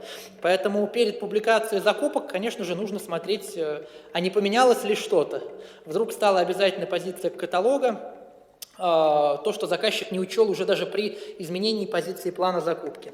Вторая типовая ошибка совершенно очевидная, когда заказчик просто не использует позицию, не использует обозначения, которые есть в каталоге. То есть в каталоге говорится, что больше 150 тысяч, больше 70 тысяч производительность МФУ. Заказчик пишет не менее 50 тысяч страниц. Это вот вторая типовая ошибка, за которую может быть административная ответственность. Административная ответственность за некорректное ТЗ, она, конечно, не очень большая, то есть 3000 рублей на должностное лицо, но это же может привести к отмене закупки, это может вообще всю вашу закупочную систему порушить, если это под конец года, то есть вы просто не успеете израсходовать средства. Поэтому тема сложная, но требует большой внимательности. Следующий слайд, пожалуйста. Значит, закон о защите конкуренции. На что обращаем внимание? Статья 17 в первую очередь. Есть статья 17, ее общие требования о том, что не допускает законодатель требования, которые приводят или могут привести, что вот самое такое неприятное, позволяет антимонопольным органам зачастую произвольно трактовать действующее законодательство, или могут привести к ограничению конкуренции. Здесь может быть все что угодно, но в первую очередь это, конечно же, действие, когда заказчик злоупотребляет своими правами, дает какому-то участнику закупки больше информации, все эти действия, конечно же, противоречат 135-му федеральному закону, а ответственность за его нарушение, она гораздо больше. Да? Нарушение антимонопольного законодательства органами власти, это отдельный административный состав даже существует, и практики привлечения к административной ответственности более чем достаточно. Есть вопросы, связанные с лотированием. То есть не допускается, по мнению антимонопольной службы, в соответствии с законом, формировать лоты, например, таким образом, что включаются лицензируемые и нелицензируемые виды деятельности, то есть устойчивый подход. Нельзя требовать, наверное, оказание услуг, то есть по допустим, укрупнять лот таким образом, чтобы, например, там начальная цена составит 1 миллиард рублей, как вот в городе Москве, например, услуги питания проводили закупки. То есть кто может выйти на закупку 1 миллиард рублей? Но только тот участник закупки, который имеет огромные финансовые возможности. Если бы закупка была там разделена хотя бы на 10, наверное, естественно, круг участников был бы принципиально иной, потому что требования к оборотным средствам уже были бы гораздо более простые. И, значит, нарушение антимонопольного законодательства может привести к признанию недействительной сделки. То есть как бы тоже крайне неприятная история, когда, соответственно, заказчик может столкнуться с ситуацией, что его сделка недействительна, заставят возвращать результаты поставщику, поставщика заставят возвращать деньги. Как раз-таки вот эта тема, связанная с дроблением, сейчас очень активно развивается, когда заключают договоры с нарушением 44 или 223 закона, потом суд говорит, сделка недействительна, и все. Как бы пострадал и заказчик, и поставщик. Заказчик не получил необходимый товар, участник закупки понес финансовые потери, потому что очевидно, что возвращать ему уже будут не новые. Дальше. Значит, какая есть еще устойчивая практика в антимонопольной практика, это так называемое правило двух аналогов. То есть если заказчик, потенциально, так скажем, даже напрямую, есть у него потребность купить товар более дорогой даже, наверное, чем он может купить по электронному аукциону, более качественный, при этом он рынок хорошо знает, что может сделать заказчик? Заказчик может потенциально составить свое ТЗ так, чтобы подходило только два товара. Один товар, который его устраивает, второй товар более дорогой. Эта практика устойчивая, как бы тут никакого секрета нет.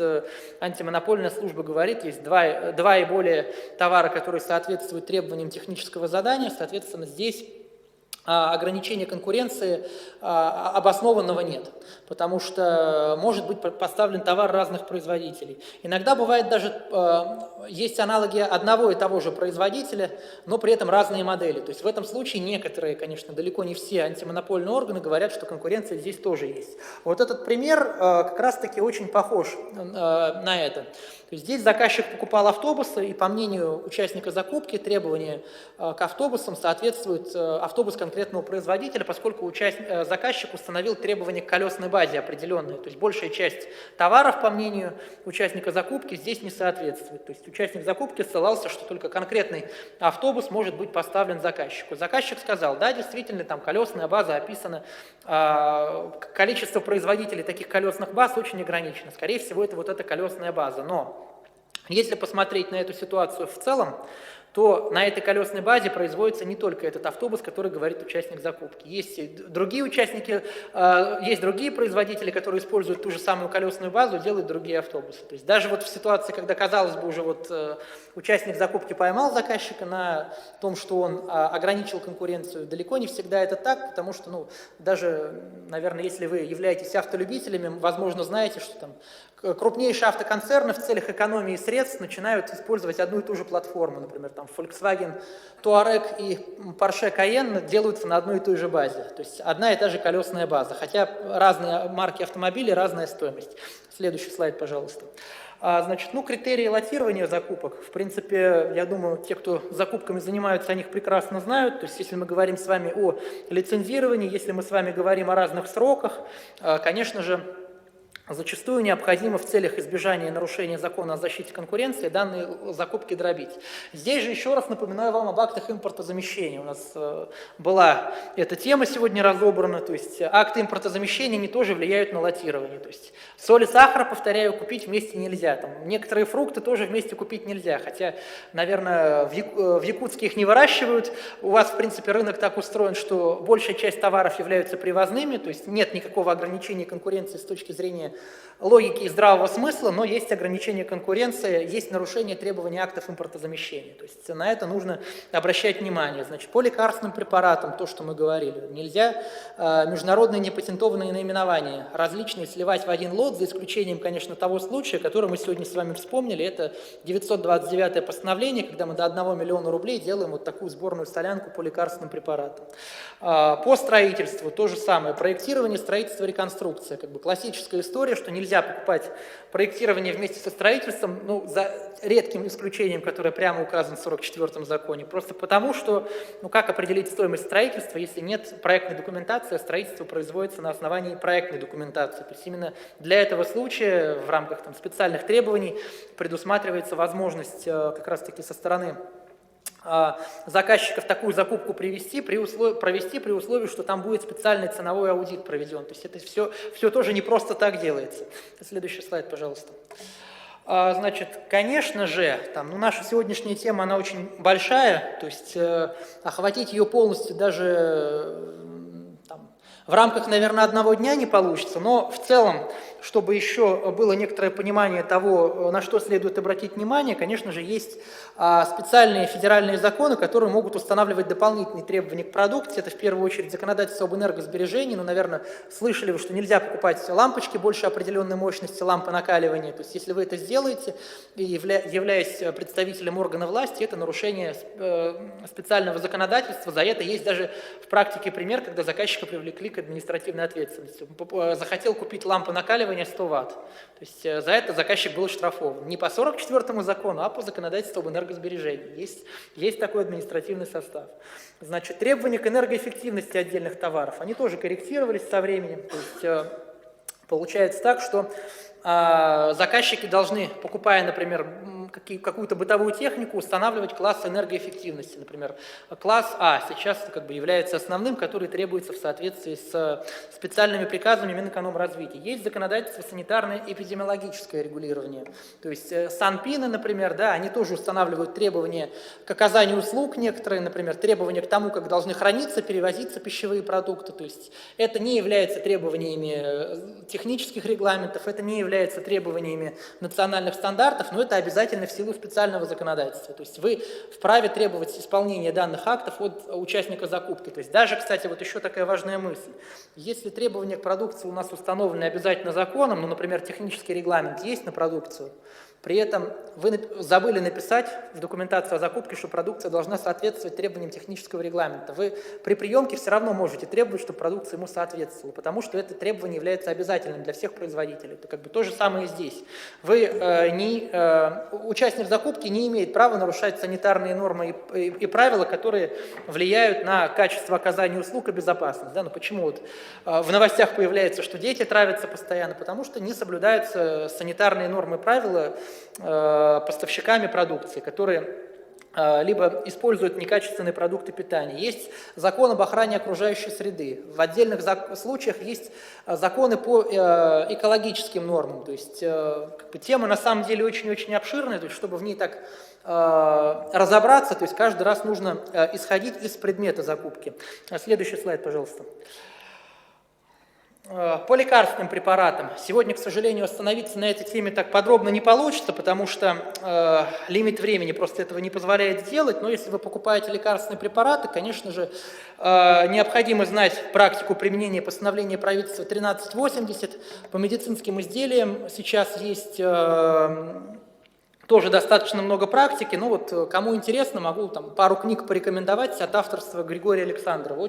Очень много там есть практики по лекарственным препаратам, по медицинским изделиям, то есть если вы занимаетесь медициной, ну, он человек, который медицину понимает. Следующий слайд, пожалуйста. По строительным работам, что могу сказать? По строительным работам, ну, в первую очередь, что у нас? Поменялись требования закона в части описания предмета закупки. То есть требования эти уже существовали, но были легализованы. То есть заказчик при закупке строительства, капитального ремонта, сноса, реконструкции должен включать в состав документации о закупке проектную документацию. Проектная документация должна включаться в полном объеме. ФАС России, центральный аппарат об этом не устает повторять. То есть проектная документация, конечно же, может предусматривать наличие только нескольких разделов. То есть вот все, что есть в проектной документации, заказчик включает в документацию о закупке. Ну, конечно, там за исключением гостайны. Вот. Ну, гостайна – это отдельный разговор. Соответственно, в том случае, если на такой закупке включена проектная документация, Участник закупки вам конкретные показатели представлять в заявке не должен. Он должен дать согласие, то есть по тем упрощенным правилам, которые сейчас есть. Но вот эти изменения, они не касаются целого ряда ситуаций. То есть если мы с вами говорим о конкурсе, о запросе котировок, вот там конкретные показатели как были, так и остались. Если мы с вами говорим про текущий ремонт, который не предусматривает проектной документации, там конкретные показатели как были, так и остались. Если мы говорим про благоустройство, там конкретные показатели как были, так и остались. Поэтому вот это изменение касается очень ограниченного перечня закупок. То есть может быть так, кстати, что в соответствии с градостроительным кодексом не составляется проектная документация, не предусмотрено в отдельных случаях вообще составление проектной документации. В этом случае конкретные показатели тоже предоставляются. Поэтому ФАС сейчас планирует эту тему расширить на все закупки, но на данный момент только частично. Следующий слайд, пожалуйста. Давайте посмотрим все это вместе, потому что очень много информации, она сложная, да, там в 1,5 часа это вообще переварить крайне сложно. Но информация, чтобы лучше воспринять, давайте посмотрим еще один конкретный пример со всеми этими нормами сразу. Вот, предположим, вы являетесь контрактным управляющим. Вам пришла заявка на закупку продуктов питания со следующими условиями. Способ закупки – открытый конкурс, предмет закупки – колбаса вареная, микоян, ТУ, определенные технические условия, сосиски молочные, и сюда еще рыбу засунули. Не знаю, вот начальник столовой засунул в один лот еще и рыбу. Соответственно, какие нарушения 44-го вы здесь видите? Что здесь не так? ТУ нельзя указывать, еще. Что? Да, сосиски и рыбу нельзя, да, еще. Микоян, торговый знак, еще.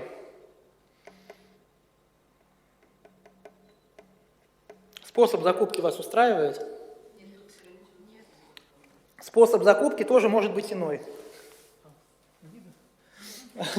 Способ закупки тоже может быть иной, то есть это зависит от непосредственно заказчика. Плюс характеристики. Мы же с вами в самом начале вспоминали общие требования, то есть в документации должны быть показатели. То есть здесь нет ни одного показателя. ГОСТ. Какая колбаса, по каким характеристикам, то есть какие-то минимальные характеристики тоже должны быть. Следующий слайд, пожалуйста. То есть, соответственно, на что мы с вами обращаем внимание? Не забываем аукционный перечень. Если увидели, что продукция в аукционном перечне, смотрим, в каких случаях продукция попадает, в каких не попадает. Многим заказчикам придется здесь проводить электронный аукцион, если начальная цена, соответственно, больше, чем можно провести запрос котировок. Следующий слайд, пожалуйста.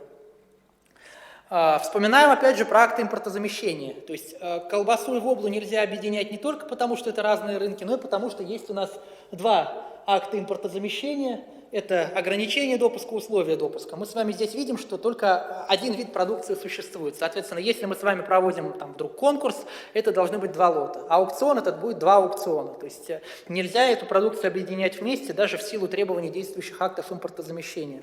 Следующий слайд, пожалуйста. Дальше. Значит, акты, каталог. Да, вспоминаем каталог и акты нормирования. Акты нормирования, наверное, требования к продуктам питания не будут устанавливать большинство заказчиков. А вот каталог запросто. Открываем с вами позицию каталога. Что мы с вами видим? Мы с вами видим, что колбаса у нас, изделия колбасные включены в каталог. Начиная с конца прошлого года эта позиция является обязательной для применения. Есть единицы измерения. Следующий, пожалуйста. Смотрим характеристики. Вот есть характеристики, да, те, которые мы с вами должны использовать. Колбаса, колбаска, категория А, например. То, что мы выбрали. Есть другие категории, предположим, мы покупаем эту. Соответственно, это мы с вами тоже должны переносить в наше техническое задание. Следующий, пожалуйста. Например, по рыбе мы с вами видим, что позиция обязательно для применения тоже с этого года стала, но характеристик никаких здесь нет. Поэтому тут мы используем с вами только наименование единицы измерения. Больше использовать нечего. Следующий слайд, пожалуйста. Общие требования к техзаданию, да, то, о чем мы с вами говорили. Какие есть требования к техническому заданию? Товарный знак со словами «или эквивалент» нужно указывать.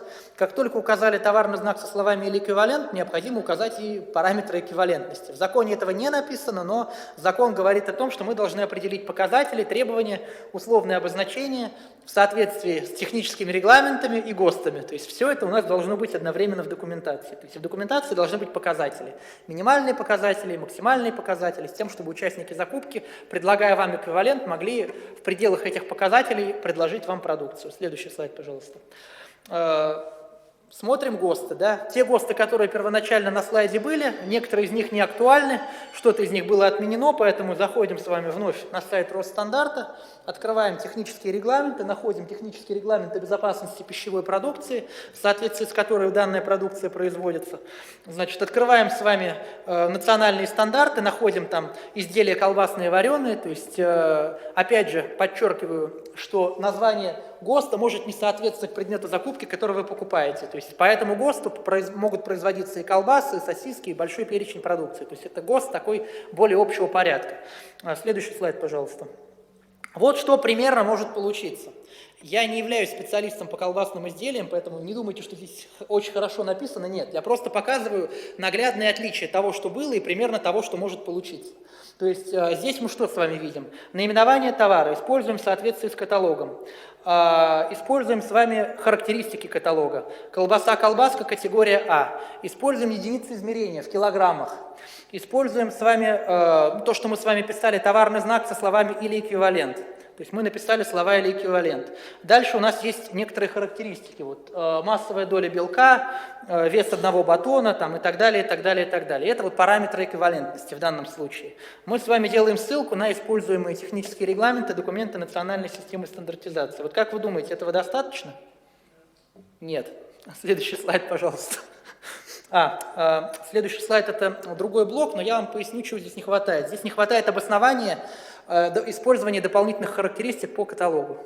То есть, как бы на самом деле, тема достаточно сложная, как бы если ее рассмотреть так вот в общем, то получается все очень интересно и сложно. У меня еще есть время?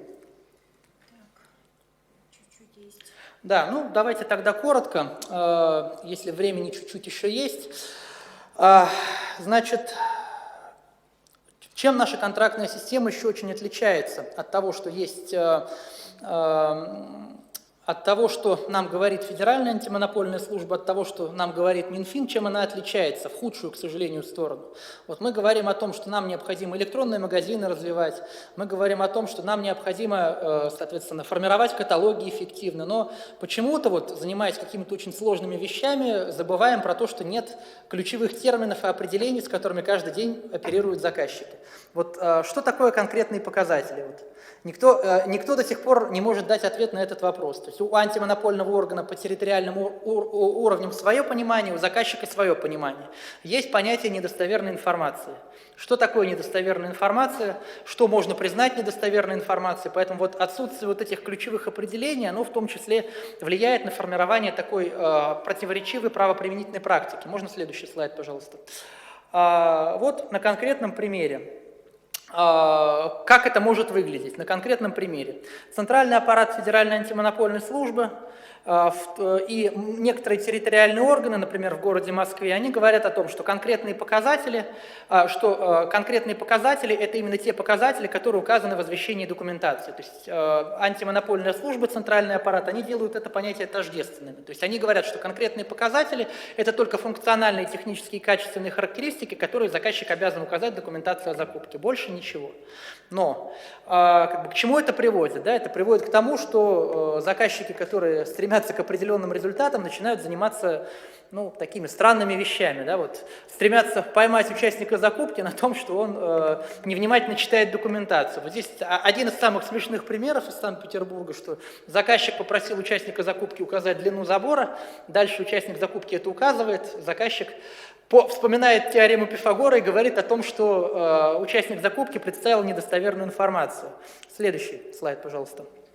В то же время, коллеги, если мы 44-й закон с вами прочитаем, что мы там увидим? В 44-м законе говорится, что требования к продукции могут устанавливаться в том числе в отношении упаковки, маркировки, подтверждения производства, технических условий, а также условных обозначений и терминологии. То есть таким образом мы с вами какой можем сделать вывод? Что действующее законодательство, оно нам позволяет выйти за рамки качественных, функциональных, технических условий предмета закупки. Пожалуйста, следующий.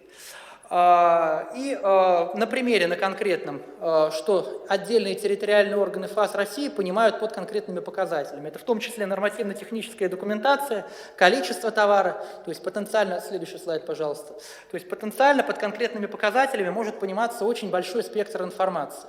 Если заказчик требует от участника закупки в качестве конкретных показателей информацию по упаковке, маркировке, если заказчик требует от участника закупки конкретных показателей по количеству, то здесь процент участников закупки, который это все понимает и может правильно подготовить, он резко снижается. И во многих территориальных органах ФАС России, да и даже Верховный суд сказал просто в какой-то момент, что конкретные показатели – это не то, что нам говорит ФАС России, а это несколько иное понятие, которое формируется с учетом документации о закупке. Если заказчик определил в документации о закупке какие-то дополнительные требования, то конкретные показатели – это фактически то, что требует заказчик в качестве таковых. То есть, возможно, заказчик требует в качестве конкретного показателя информацию по упаковке, маркировке, условным обозначением закупаемой продукции. Следующее. Инструкции. Очень интересный пример, соответственно. Заказчик что сделал? Заказчик не стал играть в игру под названием «не более, не менее», а он просто попросил участника закупки указать информацию в соответствии с действующими регламентами, документами национальной системы стандартизации, которые предусматривают указание показателей в таком диапазоне. То есть участник закупки удаляет «не более, не менее», а заказчик говорит: ну что же, вот видите, технический регламент есть специальный. Специальный технический регламент устанавливает требования к показателю. Есть требования к показателю, все. Заявка дальше участника закупки отклоняется, поскольку содержит недостоверную информацию. Следующий слайд.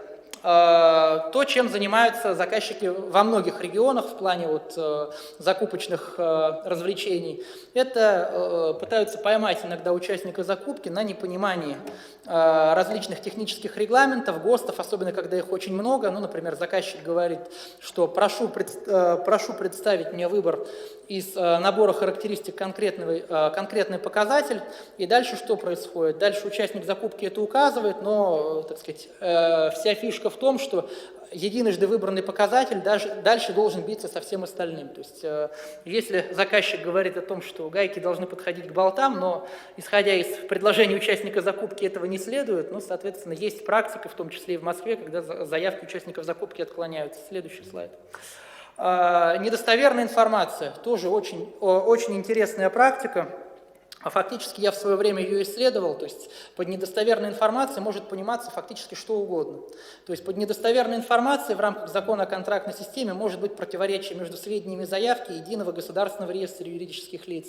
Может пониматься разница в части указания характеристик в ГОСТах и тем, что представил участник закупки. В конце концов, есть практика, поддержанная большинством регионов ФАС России, что если заказчик представляет на заседании комиссии письмо производителя о том, что характеристики участника закупки не соответствуют действительности, это тоже недостоверная информация. Вот здесь почему этот пример интересен, потому что описание, которое представил участник закупки, оно соответствует техническому заданию, то есть то количество программ, которое здесь указано, это полностью бьется с техзаданием заказчика. Но заказчик оказался немножко хитрым, обратился к производителю и узнал действительное значение характеристик. Таким образом, в заявке недостоверная информация, хотя заявка формально соответствует всем требованиям документации о закупки.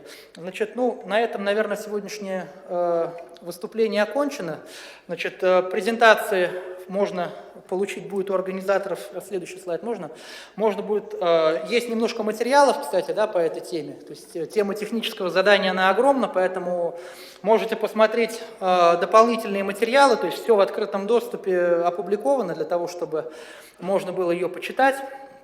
И, соответственно, понимать немножко больше о том, как это устроено, потому что, к сожалению, наш сегодняшний формат сделать этого просто не позволяет.